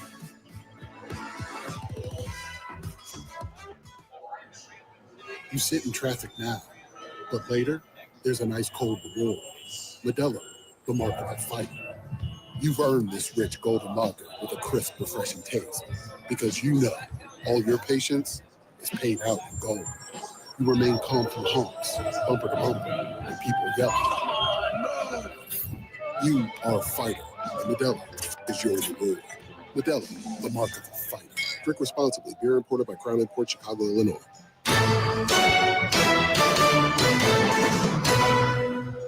5-1 Tigers. Auburn comes to bat in the 5th inning. McMurray, Fabian, and Terrell do up against the hard-throwing Cam Allen. Tigers with 2 two-run home runs today and an RBI groundout. That's how they have their offense.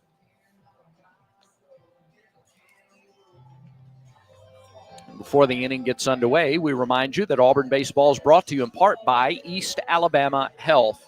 They have a team of first responders that are on call, on standby to provide first aid care at Plainsman Park and every Auburn Athletics home event. So thanks to our friends at East Alabama Health.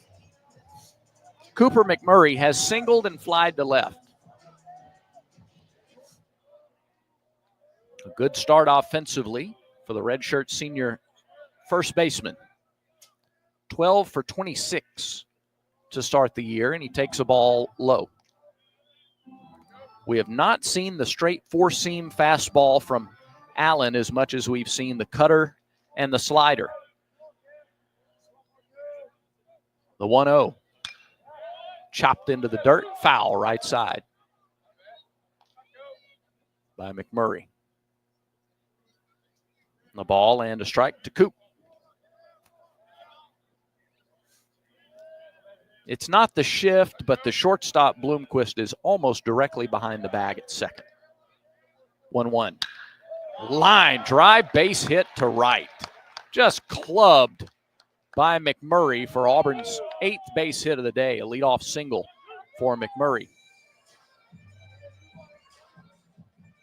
13 for 27 to start the season. And now here's Derek Fabian. McMurray has the team lead in hits with 13. Fabian is second with 11. He has walked and he has driven in a run today on a ground out. The first pitch fouled off right side. 0-1.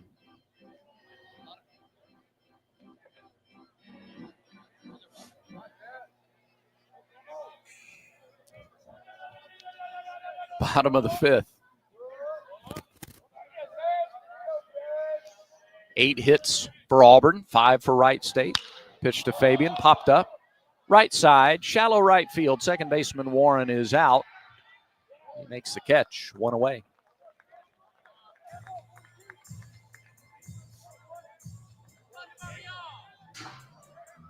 There's never a question if you ask the voice of the Tigers, is Coke Zero the best Coke ever? Yes, I agree. That's an emphatic yes. Yes, indeed.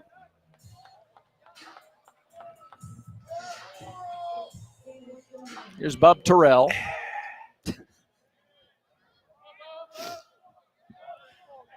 Terrell is flied out and struck out today. First pitch, right through there for a strike, 0-1. 6 for 21 on the young season. And growing a little bit every day. I was impressed. He talked to us Friday after the game and talked about the biggest transition from high school to college. 0-1 pitch. Fastball down and away, 1-1. And Jason and I talked about it a little bit yesterday, but the film study, the amount of resources that you have, right, and therefore the time you need to. Said he worked on it for about an hour just watching the starting pitcher for Friday. Yeah. It's not just go out, see ball, hit ball. There's a lot of homework and preparation that goes in studying the opponent. 1-1 bounced up there, blocked by Smith. Ooh, nice play. Yeah, he keeps McMurray at first.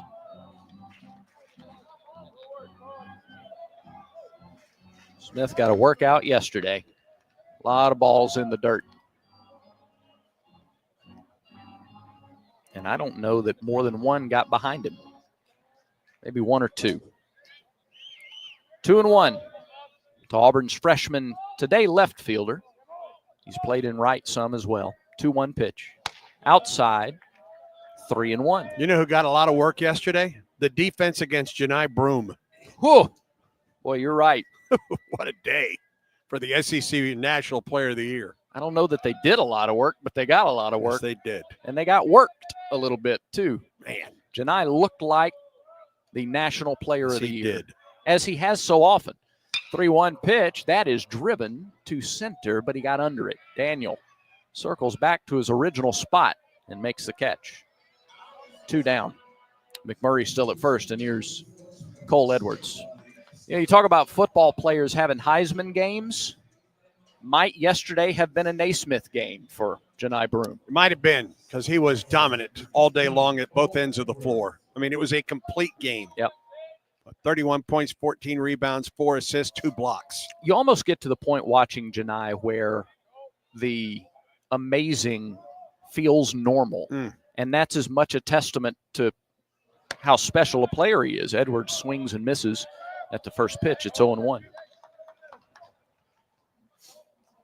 It's like he's got to score 30 to make you raise your eyebrows. Kind of in the background, Miles Kelly with his, third or fourth, make that fourth straight 8-rebound game yesterday. 0-1. Swing and a miss. Strike 2. Nothing in 2. I like that slider has been tough today for Cole. I like the way Miles drove to the basket, yes, too. Indeed. Didn't just settle for the outside shot.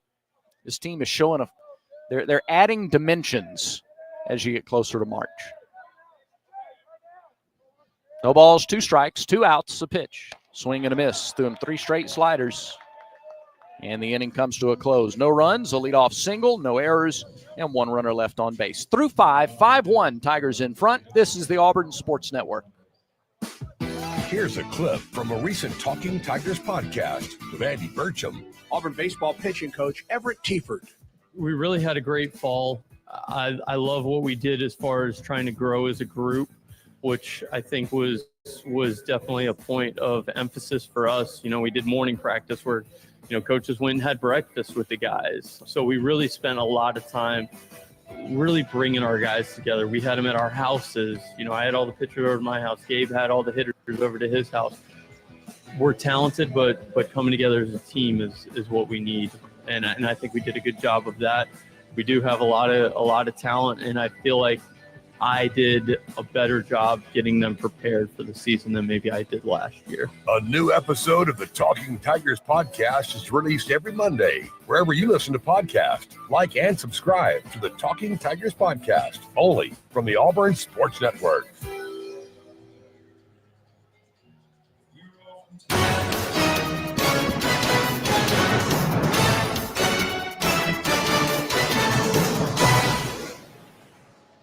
(5-1), Auburn leads Wright State. Tigers playing for the sweep today. They took the first game 11-1, 11-0 in 7 innings. Took yesterday's game 11-1. Wright State scored first in that game, and then Auburn scored 11 straight.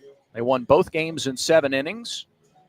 Today, Auburn got 2 in the first, 1 in the third, 2 in the fourth. Wright State got 1 in the fifth, and now we go to the 6th. Fultz, Warren, and Peltier due up. They're combined 2 for 6 today. SeatGeek makes it easy to find tickets, so you can be a part of all the celebrations this season. Whether you're buying or selling tickets, SeatGeek is the place to do it. SeatGeek is the official ticketing partner of the Tigers. Expect the expected with SeatGeek. Patrick Fultz swings at the first pitch from Cam Tilley and fouls it straight back. It's 0-1. Elevated a fastball at 93 outside third of the plate. Fultz 0 for 2 with a strikeout and a fly to center. Was 1 for 3 with a single and a strikeout yesterday.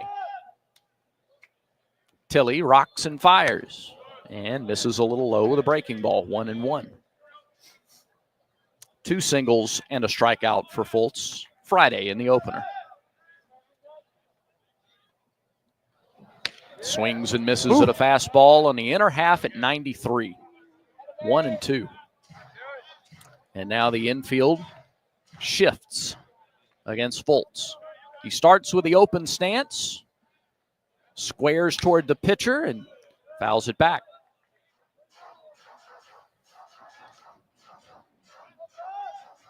It's not as simple as closing up the stance, but because the left foot's not stationary, left-handed hitter, he spins his whole body around, swings, lifts it into left. Terrell started back, now comes in a few steps, puts it away. 1 down in the top of the 6th. And when Cam's stuff is really set, you're going to get a lot of those short fly balls. Balls that are a mile in the air, but not all that deep. Hunter Warren, redshirt freshman, second baseman. 1 for 2, a single and a ground out. First pitch to him, curveball right in there for strike 1.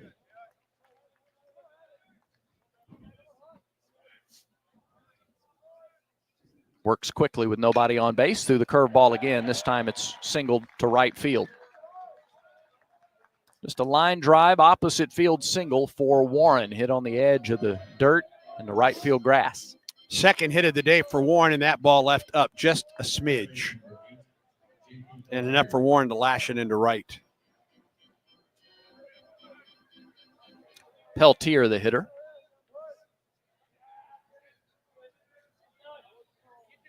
Snow comes in at third, even with the bag. The pitch. Peltier takes a curveball for a strike, 0-1. A single and a pop out for Peltier on the day.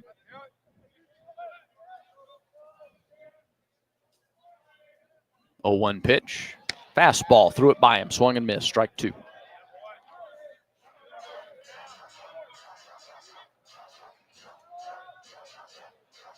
Peltier, a couple of strikeouts Friday, a couple of strikeouts yesterday. The 0-2 pitch. Breaking ball, hit off the end of the bat into the air right side. That'll reach the seats. Actually, it'll reach the overhang. And it stays 0-2.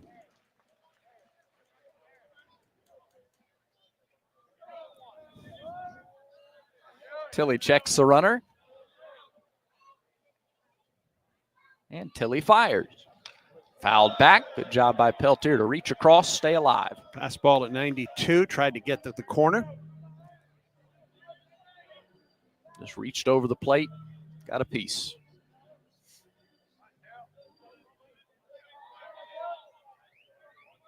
Tilly's 23rd pitch of the outing. Gets a swing and a miss. Struck him out. 2 down in the 6th. Tilly's second strikeout.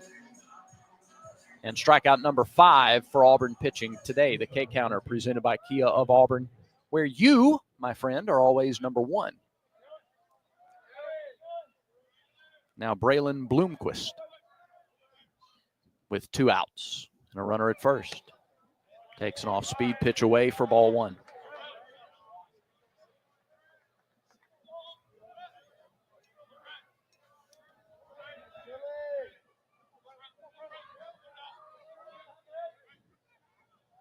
Warren gets his lead at first base. The 1-0. Fastball, line to right field. That's a base hit. Over quickly is Edwards. Warren headed for third. It's a single for Bloomquist. He's been on base all 3 times today. A single to go with his double and walk. And in the top of the 6th, the Raiders are threatening with 2 outs, runners at the corners. Able to turn on that pitch from Tilly. Fastball on the inner third. Nice job of hitting by Bloomquist to send that one to right. Runner, of course, with 2 outs goes from first to third. Good job by Edwards to get over and make sure that that stays a single. So runners at the corners with 2 down. Pitch to Gilkerson, misses high, 1-0. In 4 of 6 innings now, Wright State has had at least 1 runner in scoring position. To this point, just 1 run. They have 7 hits on the day. 1-0 pitch to Gilkerson. Here's a strike on the inner edge. Top of the 6th inning. 5-8-0 for Auburn, 1-7-1 for Wright State. Stretch by Tilly, the right-hander, deals, and misses high and away, 2-1.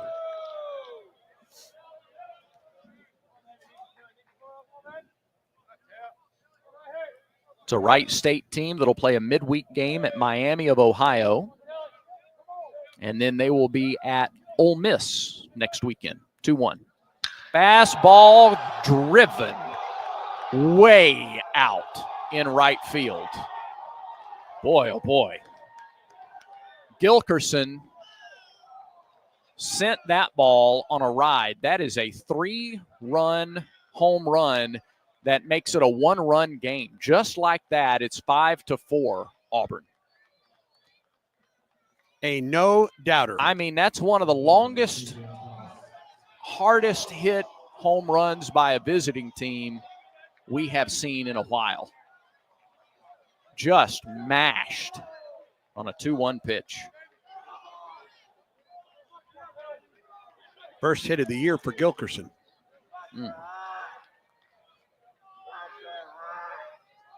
1-run ball game. And now Dane Thomas steps in. First pitch to him with 2 outs is a strike. 0-1.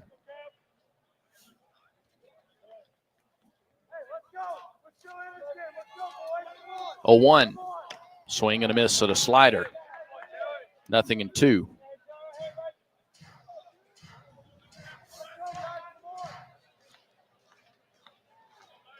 Wind in the delivery. Low, 1-2 the count.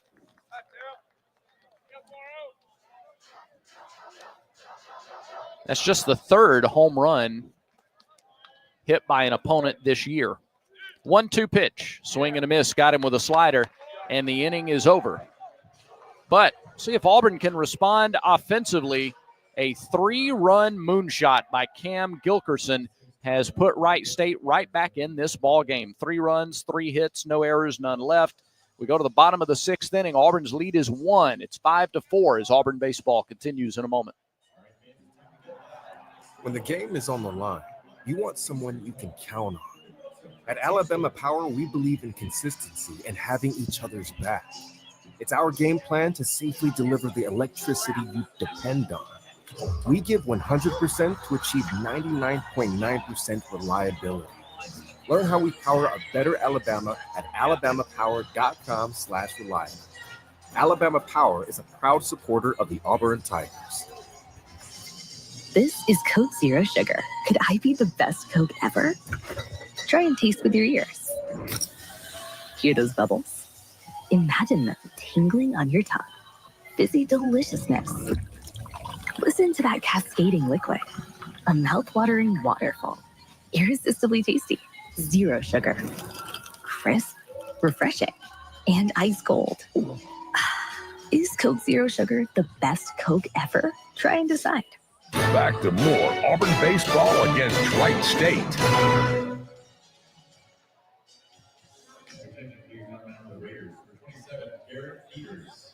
So we head to the bottom of the 6th inning. Another Pepper Tree pitching change for Wright State. They have gone to left-hander Garrett Peters. He is 6 foot, a lefty, redshirt senior from South Vienna, Ohio, and Northeastern High School. He's a transfer from Ohio State. And for Peters, this will be his 2nd appearance of the season. 3 innings previously with a save. No runs, no hits, no walks, and 5 strikeouts. So they go to one of their big arms, another of their big arms, coming out of the bullpen for Wright State. After Wright State pulls to within 1, Allen was good for Wright State, going 2 innings, giving up 2 runs on the 2-run homer by Bristol Carter. 3 innings. Had, let's see, no walks and 2 strikeouts.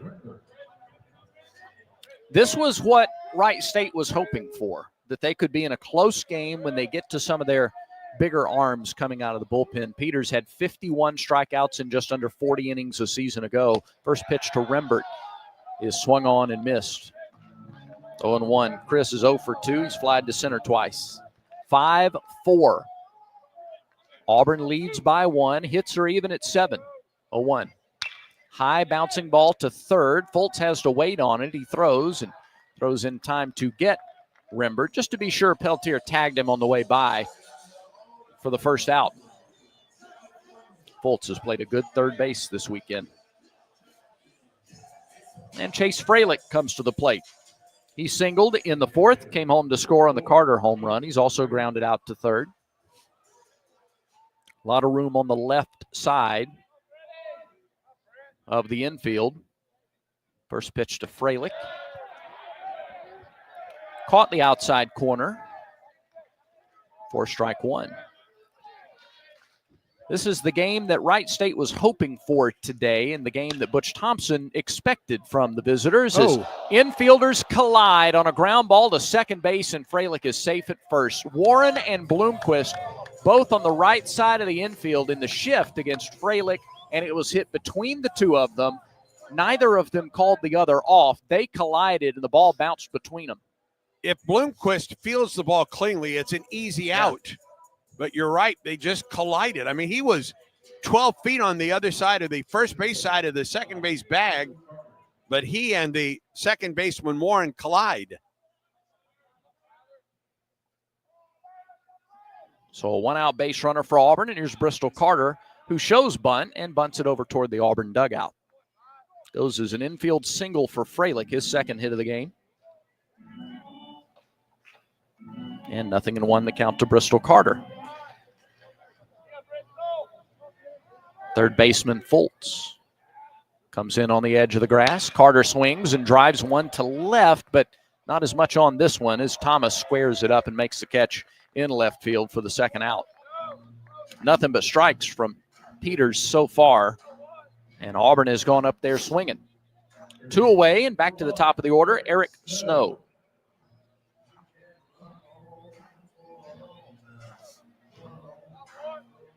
"5-4, Tigers lead, bottom of the 6th inning, 2 down, 1 on. The pitch, Snow swings and fouls it back, 0-1. Still nothing but strikes from Peters.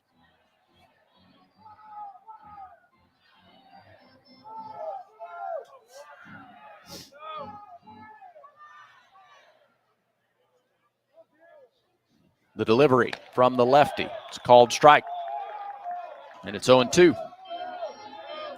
This would be the time, if I'm Peters, that I try to waste one, I think, here. His 0-2. Bouncing ball, left side. Fultz dives and knocks it away into left field. Freilich slams on the brakes after rounding second base. A hard hit ball that just scooted across the infield. Fultz dove or slid to his left. Didn't see it all the way in the glove. Deflected it past the shortstop who was diving behind him. They're going to come out and check on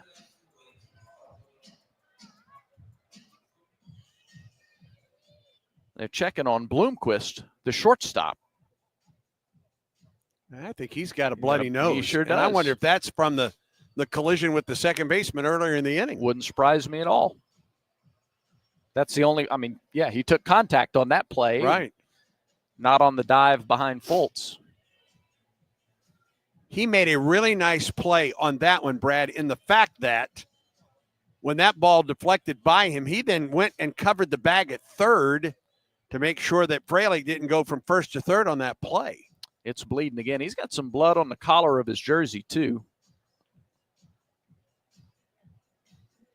The athletic trainer will come back out to tend to the shortstop, Braden Bloomquist.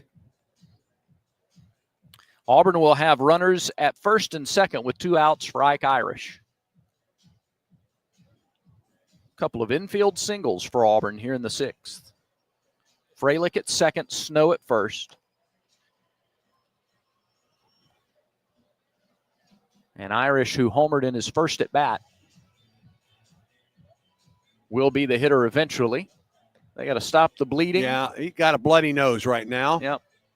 So they'll jam the gauze up in there. Oh, man, it sure will.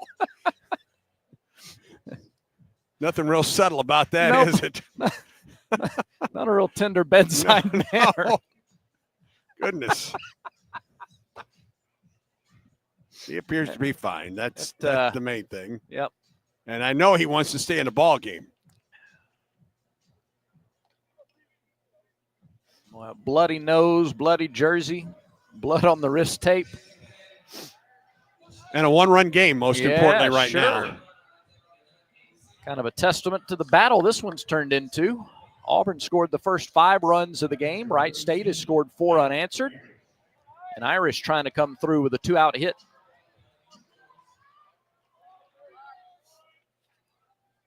Irish batting .400 and a handful of opportunities with 2 outs this year. First pitch to him is down and away. Jet Johnston, right-hander, starting to warm up in the Auburn pen. There is activity out in the Wright State pen as well, but nobody throwing that I can tell right now. 1-0 to Irish. Off speed in there for a strike on the outside edge. And I love that. Ike just kind of purses his lips, nods his head like, yeah, good pitch. 1-1 to the Auburn catcher. Off speed, same spot, same result. It's 1-2. And that time he cocks his head to the side like, I don't know about that one. Irish behind in the count. 2 outs, 2 on, 1-run game. The delivery. Called strike 3 on the outside corner. Boy, threw him a fastball in the same spot the other 2 breaking balls landed, and a good piece of pitching by Peters and Wright State. We are through 6. Tigers lead it 5-4. We head to the 7th.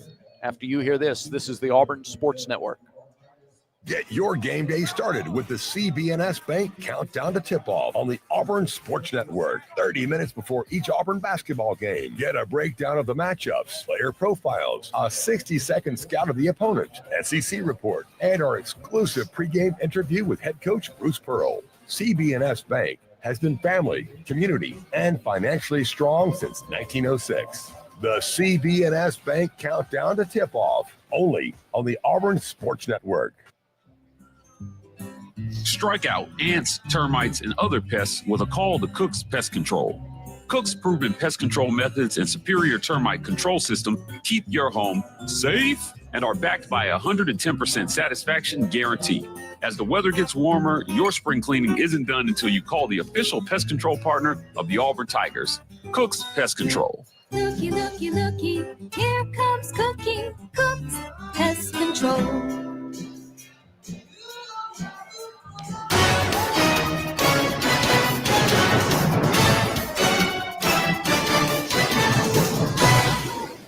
Well, saddle up. We've got a 1-run game with 3 innings to go. It's 5-4 Auburn. Wright State bats in the 7th, 9-1-2 due up, and Auburn makes a forward call to the bullpen for Jet Johnston, who will make his 2nd appearance of the season. Johnston, the transfer from Texas A&M, 6 feet, 202 pounds, sophomore right-hander, originally from Knoxville, Tennessee. He has pitched once this year, went 2 innings, struck out 4, 1-0 on the season. He replaces Cam Tilley, who just for the 4th time in his college career gave up more than 1 run in an outing. 3 runs, 3 hits, no walks, 3 strikeouts in an inning and 2/3. Really, the 3-run home run, obviously the pitch that he'd like to have back. He threw 33 pitches. He threw 24 strikes. But the 3-run homer made it a 1-run game. So Tilley is out. Johnston is in. His fastball was good the first time we saw him, but his slider was absolutely filthy. And that was what he used as his out pitch to get 3 of the 4 strikeouts in his first appearance. 9-1-2 due up for Wright State. We hand it back over to the voice of the Tigers, Andy Burcham. Cotton and Daniel will be the first man to face Jet Johnston. Center fielder, 0 for 1 on the day with a walk, and he's fouled out. Then the top of the order, Gregory and Smith. Right-hander Johnston stretches and fires and throws a fastball on the inside corner for strike 1. ID. 5-4, Auburn on top. Tigers about to hit the Raiders 9-7. 0-1 pitch. Chopper to the third baseman. Short hop to Snow to first for the out. As we pause 10 seconds for station identification on the Auburn Sports Network.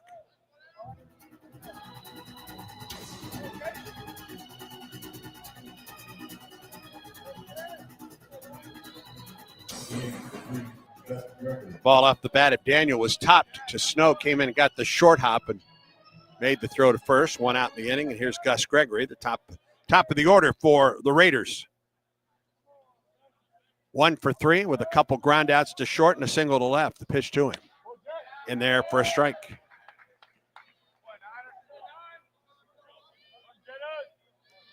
Johnston, the 3rd man of the day on the hill for the Tigers, following Cam Tilley and the starter Kristen Chatterton. Jet off the stretch in the 0-1. Ground ball to the right side. Rembert to his left. Fields and throws for the out. 2 down. 2 outs and 2 ground ball outs. With 2 down, and here's Boston Smith, the catcher. Couple strikeouts, one in the first, one in the fifth. He's also walked or was hit by a pitch. 2 outs and nobody on for Wright State here in the top of the 7th. Tigers lead at 5-4. Johnston stretches and pitches. Off-speed delivery. Drops in for strike 1.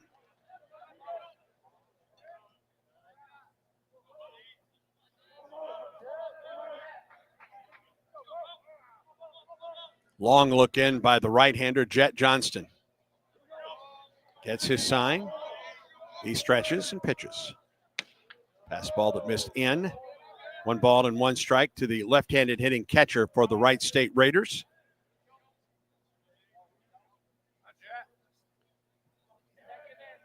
Outfield, or the infield rather, plays Smith to pull. The 1-1 pitch. He swings and misses. Swung over the top of that off-speed pitch. Now a ball and 2 strikes.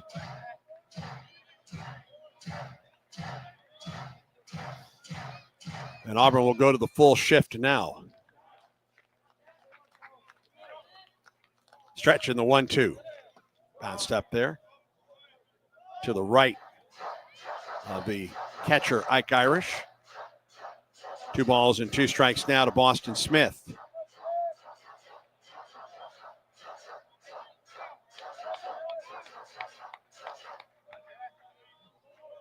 Two down and nobody on for Wright State in the top of the 7th.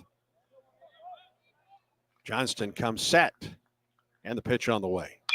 Fly ball up and out of play off the left side. Conecuh Sausage, the official sausage and hot dog of the Auburn Tigers.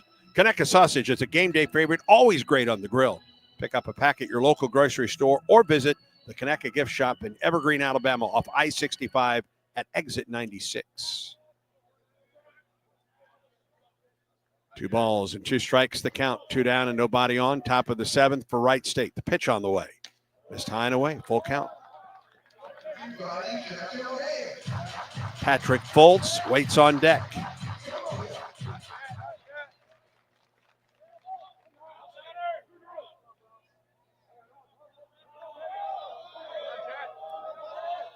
Johnston always works off the stretch and comes set. Here comes the pitch. And he lost it. High and outside. Potential tying run is aboard for the Raiders. 4th walk today surrendered by Auburn pitching. And with 2 outs, we'll get Patrick Foltz to the plate. 0 for 3 on the afternoon for Wright State. He flied to center, struck out looking, and popped up to left.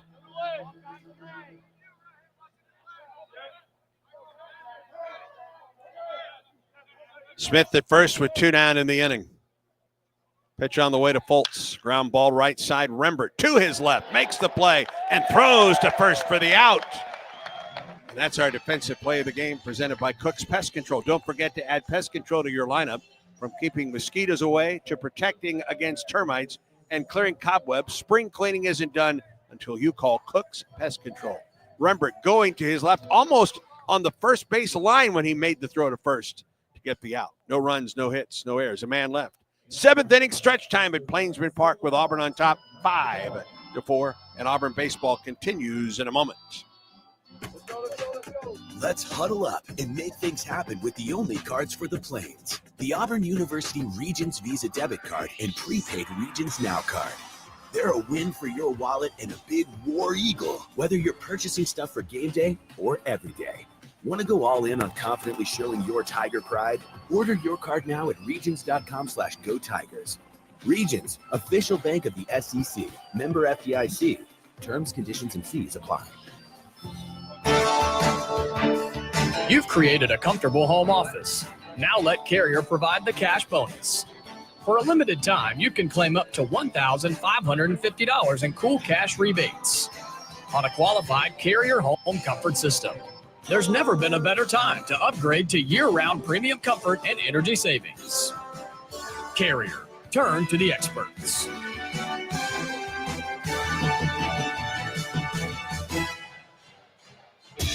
This game recap is presented by Regions Bank. Regions is a proud partner of Auburn University and the official bank of the SEC. Tigers lead it by a score of 5-4 as Auburn comes to the plate in the bottom of the seventh. The two-run homer for Mike Irish in the first. Auburn a single run in the third. Then a two-run homer by Bristol Carter in the fourth, accounting for Auburn's 5 runs. A single run in the fifth for Wright State. And then a 3-run homer from Cam Gilkerson to Wright. Both teams into their bullpens. And Auburn leads it 5-4, and it will be the 3, 4, and 5 hitters for Auburn against Garrett Peters. Cooper McMurray will lead it off for the Tigers. Pitch to Garrett, or for Cooper, is in there for a strike. McMurray 2 for 3 on the afternoon. Singles to right and a single to left. Peters has thrown 14 pitches, 13 strikes so far. Stretch in the 0-1. McMurray takes strike 2.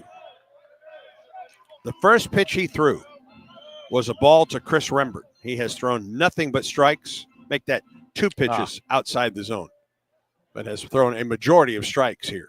And he's ahead of McMurray 0-2. Pitch on the way. McMurray takes it high and inside. A ball and 2 strikes, and didn't miss by much with that one.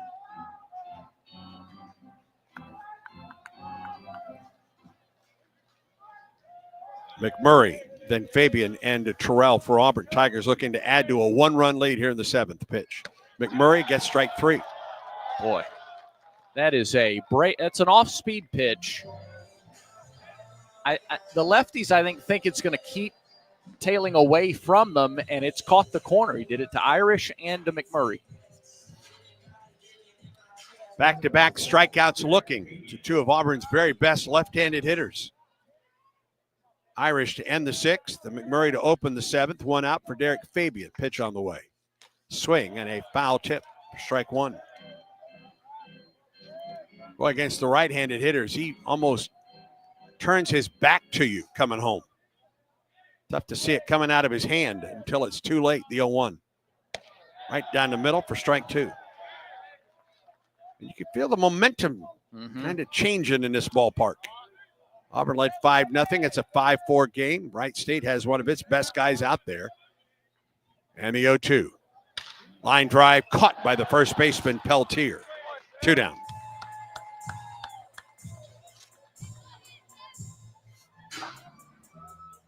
And that'll bring Bub Terrell to the plate. Auburn has not had that breakout offensive inning that even when it was 5-0, it was still within reach. It wasn't like game 1 where Auburn got 5 in the first, 1 in the second, 2 in the third, or yesterday's game where in the middle innings Auburn kind of ran away. Terrell takes strike 1 on the inside corner from Peters. Peters has thrown 21 pitches, 19 for strikes. 0-1. Just outside, a ball and a strike to Bub. Should be a good time for his first hit of the game. Stretch and delivery. High drive to deep right field, and he just left the ballpark.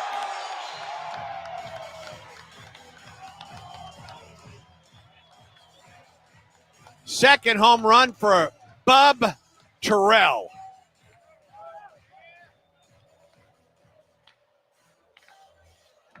Tigers lead 6-4. That was a good time for his first hit of the game.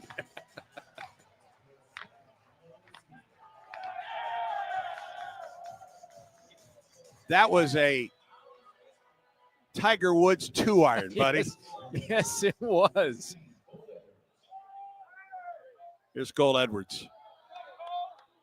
Pitch on the way. Cole swings and drives it to deep left field. Back it goes. Goodbye. Back-to-back jacks. And the first home run in Cole Edwards' career.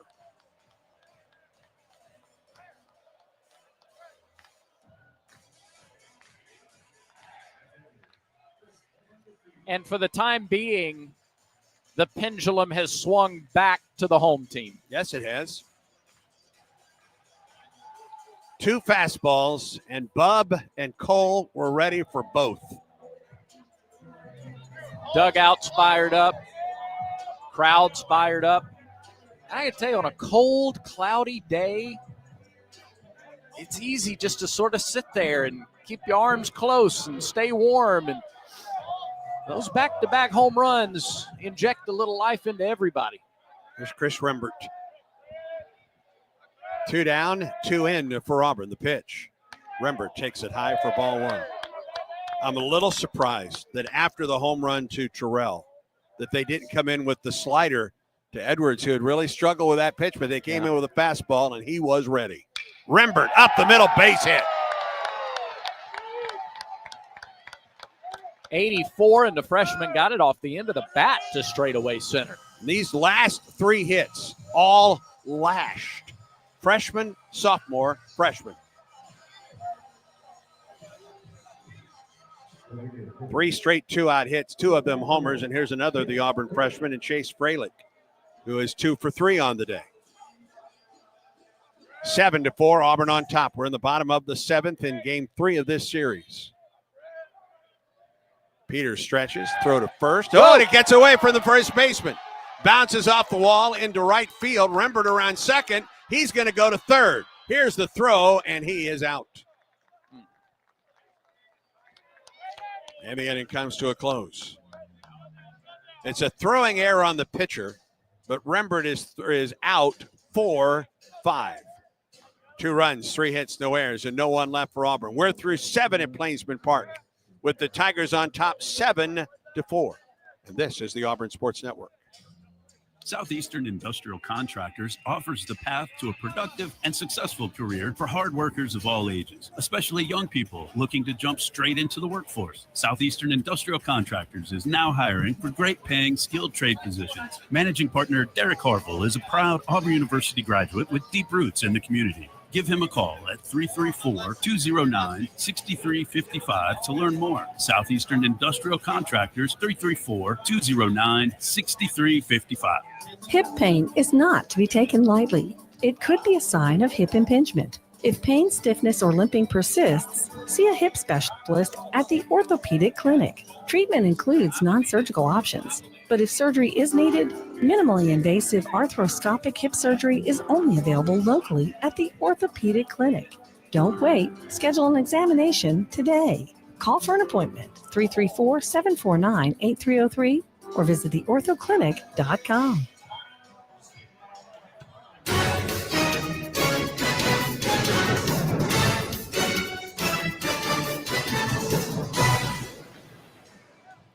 Tigers back to work in the top of the 8th. Auburn with a 3-run lead, now 7-4 on back-to-back homers on back-to-back fastballs by Bub Terrell and Cole Edwards. 7 runs, 12 hits, no errors for Auburn. 4 runs, 7 hits, and 2 errors. For Wright State, Jet Johnston back to work for the Tigers. He'll get Hunter Warren, J.P. Peltier, and Braylon Bloomquist. A little bit of breathing room for Auburn. Not much. Did we get the distance of the 2 home runs yet? Yes. Here's the first pitch to Warren. Inside, ball 1. Terrell's 390 and Edwards 399. There you go. Terrell to right and Edwards to left. 1-0 to Warren. Fly ball up and out of play off the right side, a ball and a strike. Did you guys run down Donahue today? Did you at all? No. No? Okay. Well, there goes that little analogy. 1-1. Here's the pitch. Up and in, 2-1. What was it gonna be? Ball that landed on where Donahue, where everyone was running earlier today. Gotcha. It was going to be thrilling, Brad. Yeah. 2 balls and a strike, the count to Warren. Here's the stretch and the pitch. Ooh, outside, ball 3. Well, you don't want to open the door back after you get those 2 runs to go up by 3.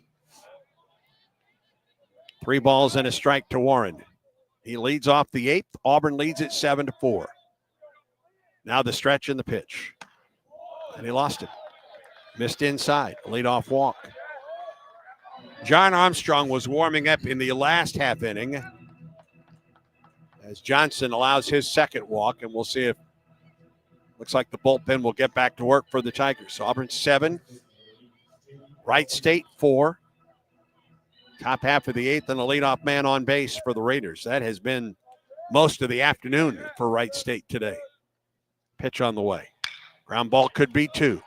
Third base to second. 2 first. That's a 5-4-3 double play. Snow to Rembert to McMurray.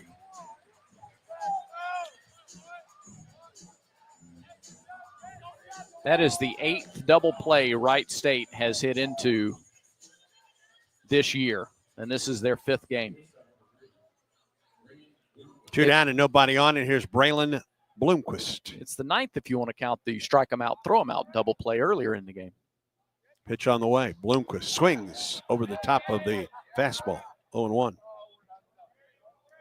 He's walked, he has doubled, and he has singled and scored 2 of the 4 runs today for Wright State. Stretch and pitch. Swing and a miss. Same pitch, same result, 0-2. From Vandalia, Ohio, J.P. Peltier. Stretch, 0-2 pitch. Missed inside with the slider, a ball and 2 strikes. Not surprised that Jet threw him the same pitch there. Auburn goes to the shift. Right side of the infield, 1-2 pitch. Ground ball, could be tough. Have to charge, no throw to first. Bloomquist is aboard, just perfectly placed. Yeah, bounce right in front of the plate, a high bouncer. Johnston really the only one that had a chance to get to that, and when it got by him. Yeah, it was over. It didn't have any velocity to get out to any of the Auburn infielders. So Bloomquist is aboard, and here's Cam Gilkerson, who hit a mammoth home run, a 3-run shot with 2 down in the 6th. He has a runner at first with 2 down here in the 8th. That was his first hit of the year. Pitch to him. Missed upstairs, off-speed pitch, 1-0. A leadoff walk in the inning to Warren. On the next pitch, Johnston coaxed a 5-4-3 double play. And then on a 1-2 pitch, Bloomquist with an infield single. He's at first with 2 down. A ball and no strikes to Gilkerson. Stretch in the pitch. Upstairs, 2 balls and no strikes. We're in the top of the 8th with Auburn leading 7-4, and that'll bring Everett Tieford, the Auburn pitching coach, trotting to the mound.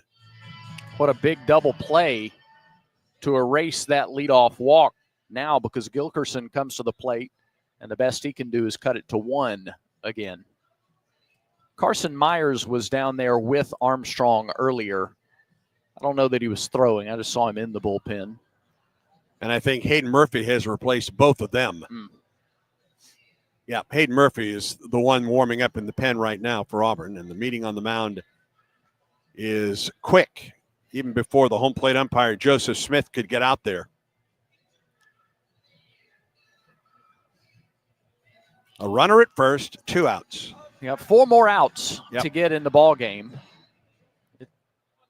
Hayden could do that, but you'd love to see Johnston get out of it. 2 balls and no strikes, the count to Gilkerson. Pitch on the way. Fastball. There's a strike, 2-1. The count was 2-1 when Gilkerson hit the home run back in the 6th. Boy, it was a bolt. Kind of woke everybody up. 2-1. Missed in there for a strike. I don't think Gilkerson can believe that call. I don't think so. Irish did a good job there. Credit Ike for that one. Yeah. 2-2. Shift is on the right side of the infield. Now the 2-2 pitch to Gilkerson. Here it is. Missed inside, maybe a little high. Full count. 2 outs and a runner at first for the Raiders. On a cloudy afternoon at Plainsman Park with Auburn leading 7-4. Top half of the 8th. Full count. Runner at first will be off with the pitch. There he goes. And it bounces up there. And the tying run is coming to the plate for Wright State. A couple walks in the inning, an infield single. Runners at first and second for Wright State. I think we're going to get a pinch hitter for the Raiders. They bring a lefty up there. Will Cook. who started at first base the first 2 days of the series.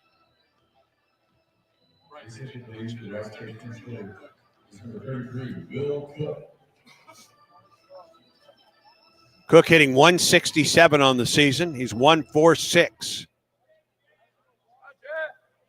Bloomquist at second and Gilkerson at first. Johnston trying to work through the 8th for Auburn. 2 down in the inning. The pitch. Cook chops it right side, but foul. Yeah, 1 for 6 on the weekend. He does have a home run, though. That came against Longwood. He's 4 for 12, so he went, I guess, 3 for 6 in their first 2 games. And again, started at first base for the first 2 games here. 1 for 6 against the Tigers. No balls and a strike to Cook. The stretch and the pitch. It misses low. A ball and a strike.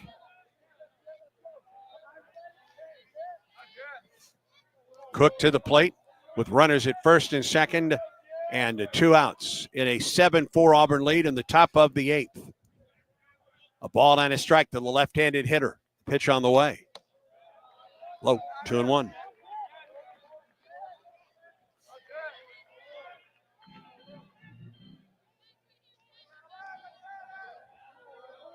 Bloomquist was second and Gilkerson from first. Now the 2-1. High, ball 3. I think if you lose Cook here, it's likely Hayden Murphy time.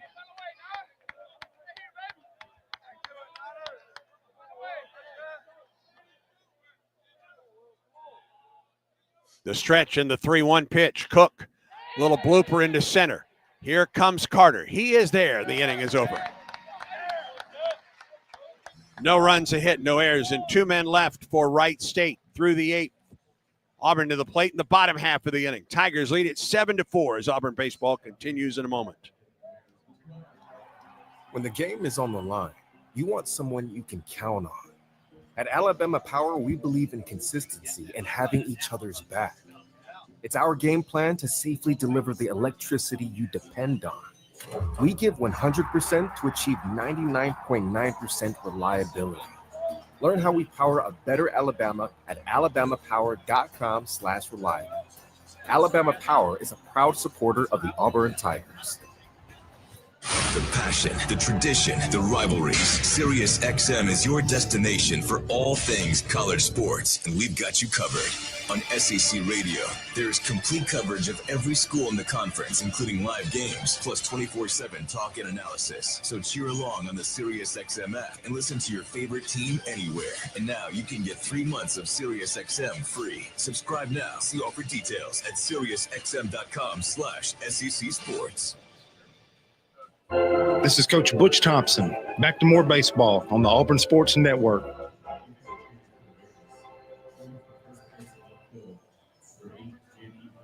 We move to the bottom of the 8th. Auburn 7, Wright State 4. Tigers looking for the sweep in this series. Auburn leads 7-4, and it will be Freilich, then Carter, and Snow for Auburn in the 8th inning. Andy, Will Cook stays in the game to play first base for Wright State. Peltier goes from first to left, replacing Thomas.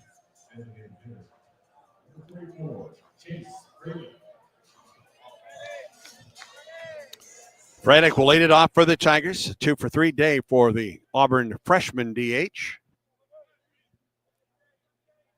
Pitch on the way. In there for a strike from Garrett Peters. 27th pitch thrown by Peters, who was cruising until he gave up back-to-back homers on back-to-back pitches to Terrell and Edwards. And he's ahead of Freilich, 0-2 here in the 8th. He worked out of a jam in the 6th with a big strikeout of Mike Irish.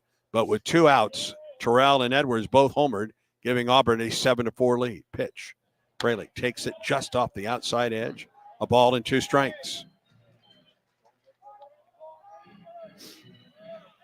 Freilich, Carter, and a Snow for Auburn here in the 8th, trying to add to that 3-run lead. Stretch and the 1-2. Up and out of play off the left side by Chase Freilich.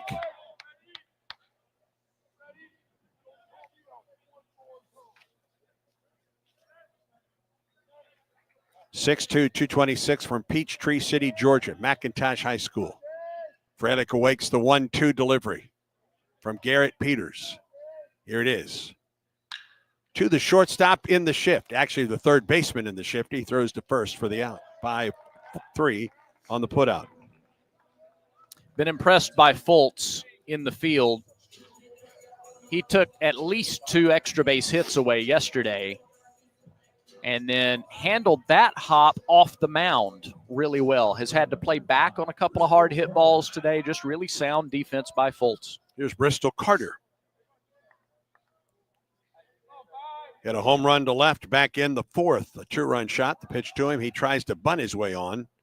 Fultz was charging from third and Cook from first, and it was fouled off the right side by Bristol. 1 for 3 on the afternoon. Batting .259 on the year, a homer and 3 runs batted in.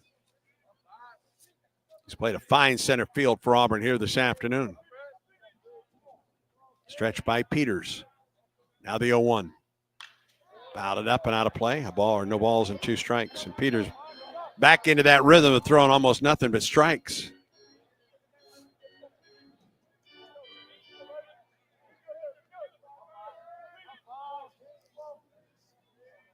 Now the 0-2 pitch to Bristol Carter from Garrett Peters. Here it is. Swing on a fly ball to Wright. Gilkerson is in right near the line, makes the catch, and they're 2 quickly out for Auburn in the 8th. 4 home runs in a game for Auburn, and back-to-back home runs today for the first time since May 10th at Missouri last year. Stanfield and Irish did it last year. 2 down for Eric Snow.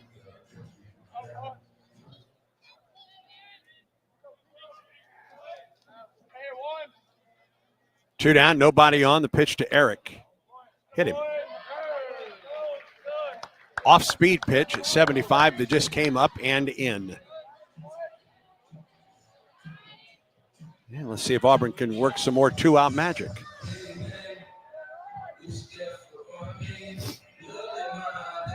That game at Missouri where Auburn went back-to-back was May 10th. The very next day, Auburn hit 4 homers against Mizzou, and that's the last time they've had 4 homers in a game until today.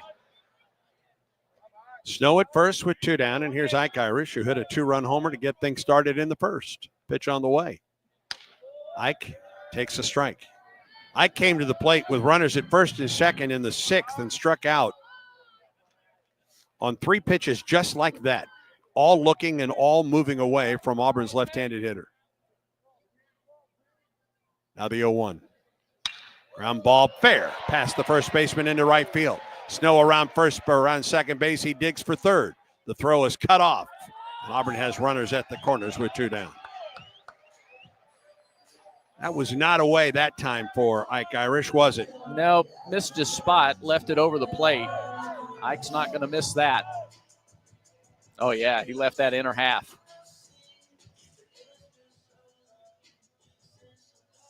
And with McMurray coming to the plate.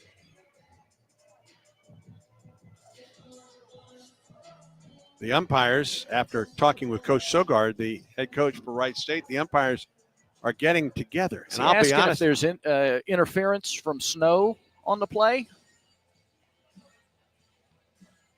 With the first baseman, yeah, perhaps? I think that's what they're asking about. And there is no interference as the umpires get together. It doesn't cost Alex Sogard anything to ask. Absolutely not. His ball club down by 3. He wants to keep it there, give him a better shot in the top of the 9th. And they'll have the 9, 1, and 2 hitters up. And that will be all, I think, for Peters.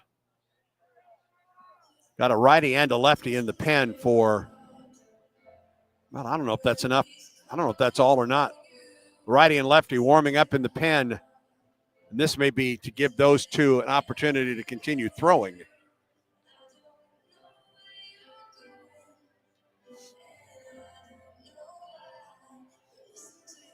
Peters has thrown 37 pitches, Brad, 31 for strikes. I mean, that has been his MO this entire ball game.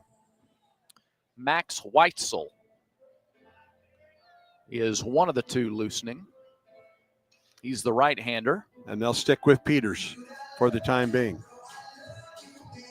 And it will be Cooper McMurray to the plate for Auburn. Struck out looking against Peters in the 7th. A single to right, a single to left, and fly to 2 left. Auburn has runners at the corners, Snow at third and Irish at first with 2 outs in the top or the bottom of the 8th. And the Tigers lead 7-4. Pitch. McMurray takes it low and away. They give Cooper a lot of room on the left side of the infield. Third baseman Foltz is 25 feet off the line, and the shortstop Blomquist is basically playing up the middle. 1-0 pitch. High for ball 2. He didn't get that as far over as he wanted either. I think Peters may be fortunate that that was as high as it was. Irish at first and Snow at third. Auburn tries to add to a 3-run lead here in the bottom of the 8th. The 2-0 pitch is a strike call, 2-1. More midweek in-state action for the Tigers this week, Tuesday night. Auburn plays host to Samford at 6, broadcast 5:45. Mark Fuller joins me on that call. And then this ball club is off to Arlington. There's strike 2 on the outside corner to McMurray. Oh, that was low. Cooper thought that was low. And a late strike call as well. 2-2 the count.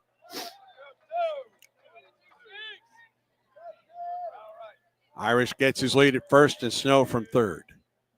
Now the 2-2 pitch to Cooper.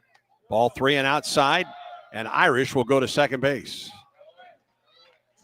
No way they're going to throw down and give Snow an opportunity to score. Yeah, Irish knew it, and that just maybe the most leisurely jog to second. The ball was low and outside. It got in the dirt. It was scooped up by Smith. I don't know if that's a wild pitch or a stolen base. It's a wild pitch. All right, second and third, a couple run score if McMurray can find a gap somewhere. The 3-2 pitch, here it is.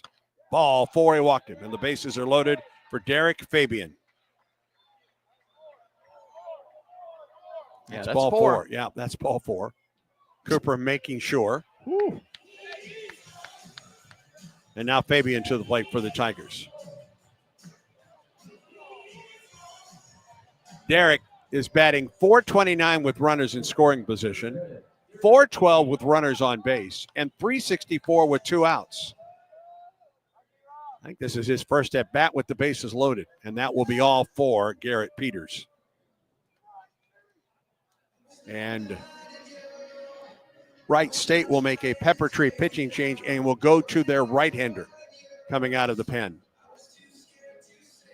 I like what I like, and I do what I want. If what you like is getting the highest payouts, getting the most free play, oh, no, what? and finding more of your favorite games all on a spacious upscale gaming floor, then Wind Creek Montgomery is your kind of fabulous. No matter what fabulous means to you, you'll find it here. Wind Creek Montgomery. Gambling problem? Call 1-800-GAMBLER.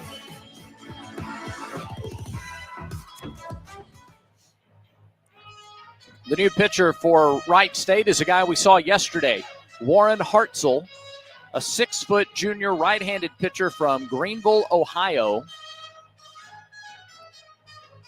Hartzell is 1-0 on the season.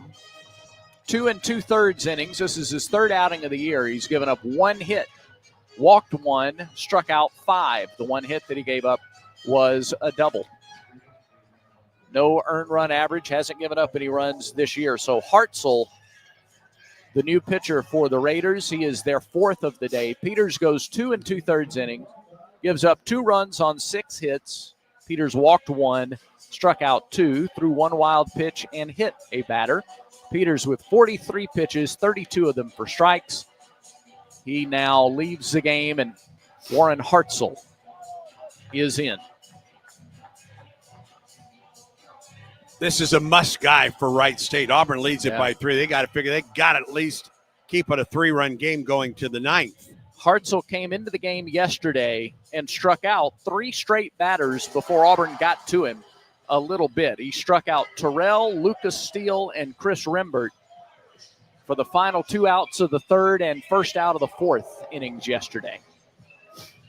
So they are hoping, obviously, that he can come in and maybe get a strikeout of Fabian. I guess any way they can get him is fine. This is a big at bat in the ballgame here. Either Auburn can add some huge insurance runs or the lead stays at 3. And it will be Derek Fabian coming to the plate for Auburn. He has walked, he has grounded out, has popped out, and lined out. So Fabian is at the plate with 2 outs here in the bottom of the 8th, and the base is loaded. McMurray at first, Irish at second, and Snow at third. 2 outs and nobody on, and now Auburn has loaded the bases. Stretch, and the pitch to Fabian. There's a base hit into left field. Snow is home. Here comes Irish. Here comes the throw. He is safe at the plate. He was able to get around the catcher, and Fabian comes through with a 2-out single, and Auburn goes up 9-4.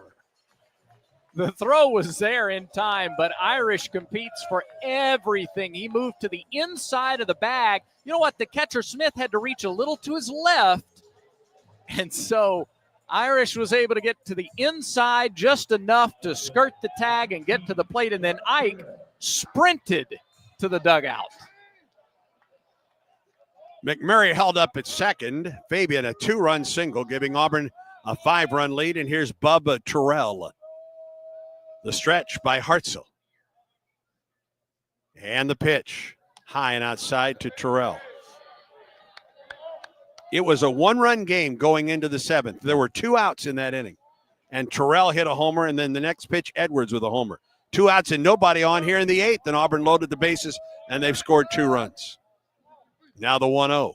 Terrell, little looper into shadow left field, and it's caught by the left fielder. Nicely played by Peltier, and the inning comes to a close. But Auburn gets 2 runs on a hit.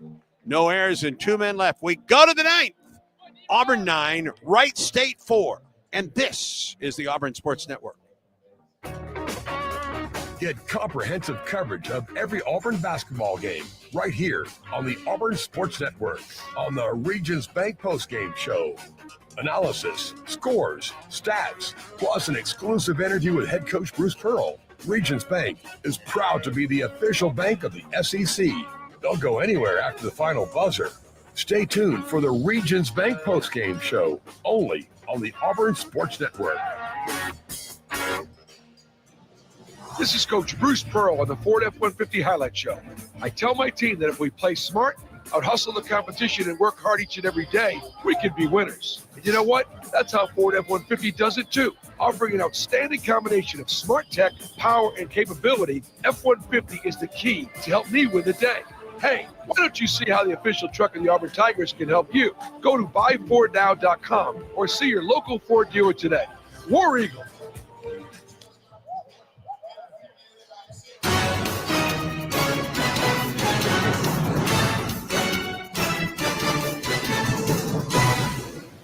On to the 9th with Auburn leading Wright State 9-4. Tigers need 3 outs to complete the series sweep.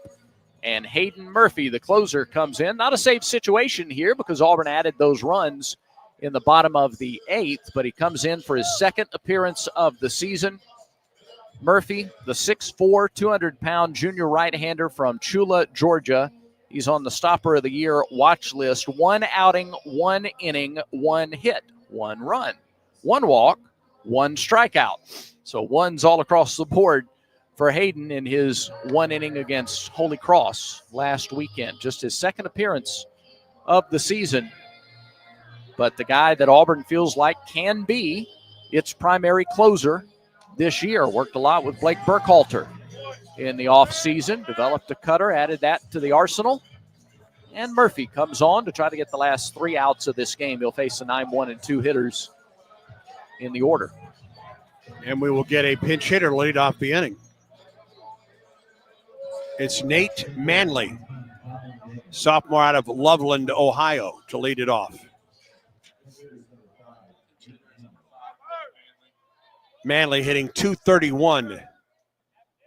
Has played in 3 games, started in 3 ball games, but he will be the first man to face Murphy here in the 9th inning. We didn't see Manley yesterday, but Friday he started as the DH. He went 1 for 3 with a single and a couple of ground outs.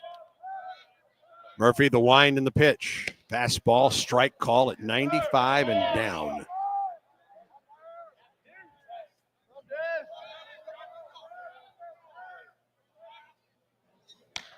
Fastball up, 96. That one missed high. A ball and a strike.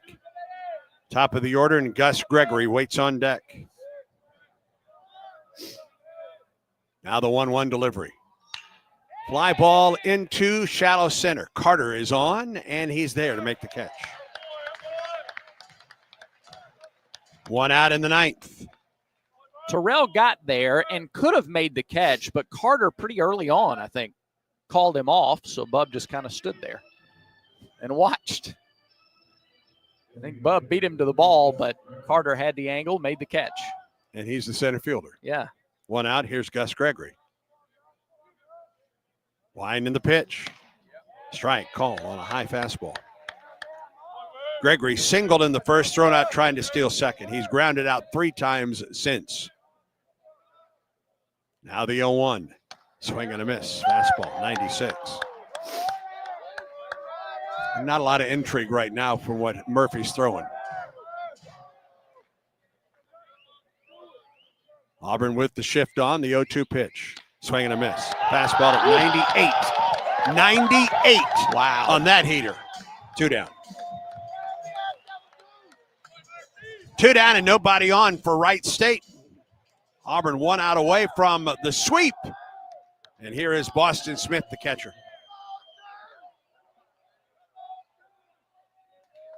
Wind and the delivery. Fastball, it just missed inside. He has range from 95 to 96 to 98 on his fastballs in this inning. 1-0. Ball 2 inside. Who's your offensive MVP in this game? Everybody in the order has at least 1 hit. Ike Irish has 2. Yeah. And a couple runs scored. Yeah. 2-0. High fly ball left side and out of play. And the work that he did behind the plate, throwing out 4 different runners. Yeah. 2 hits today for Irish, Snow, McMurray, Edwards, and Freilich. 2 balls and a strike. The swing and a foul back, and Auburn's now a strike away from a sweep. A strike away from a 6-game hit winning streak. And folks come to their feet at Plainsman Park. A hearty crowd on hand today. The 2-2 from Murphy is headed home. Ground ball foul past first. Auburn and Samford Tuesday night at 6. Supposed to be warmer. Yep. We'll have the broadcast at 5:45 Tuesday evening. 1 more out to get in this one. Stretch, the 2-2 pitch. Here it is. It bounces up there. And the count goes full to Boston Smith. Struck out twice, hit by a pitch, and walked today.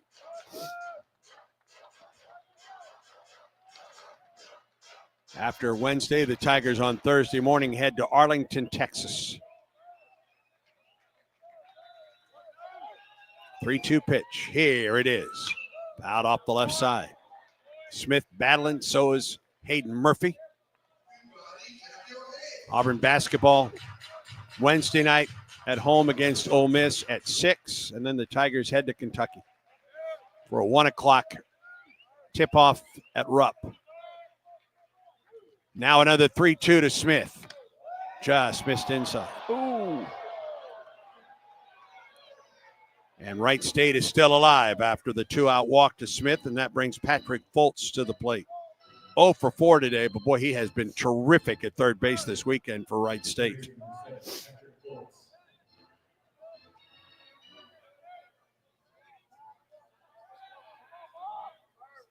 Stretch by Murphy, and the pitch. Foul back. Maybe the first off-speed pitch we've seen from Hayden since coming in. 87 on the slider. Was able to get Mosley to pop out, or Manley, I should say. That one misses high and outside. A ball and a strike. He struck out Gregory on a 98-mile-an-hour fastball.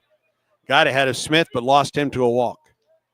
Smith at first, a ball and a strike now to Fultz. Here comes the pitch. Line drive, caught by the second baseman, Rembert, and that's a sweep for the Auburn Tigers.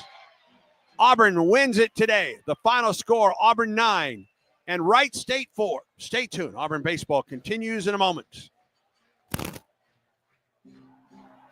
When the game is on the line, you want someone you can count on. At Alabama Power, we believe in consistency and having each other's back.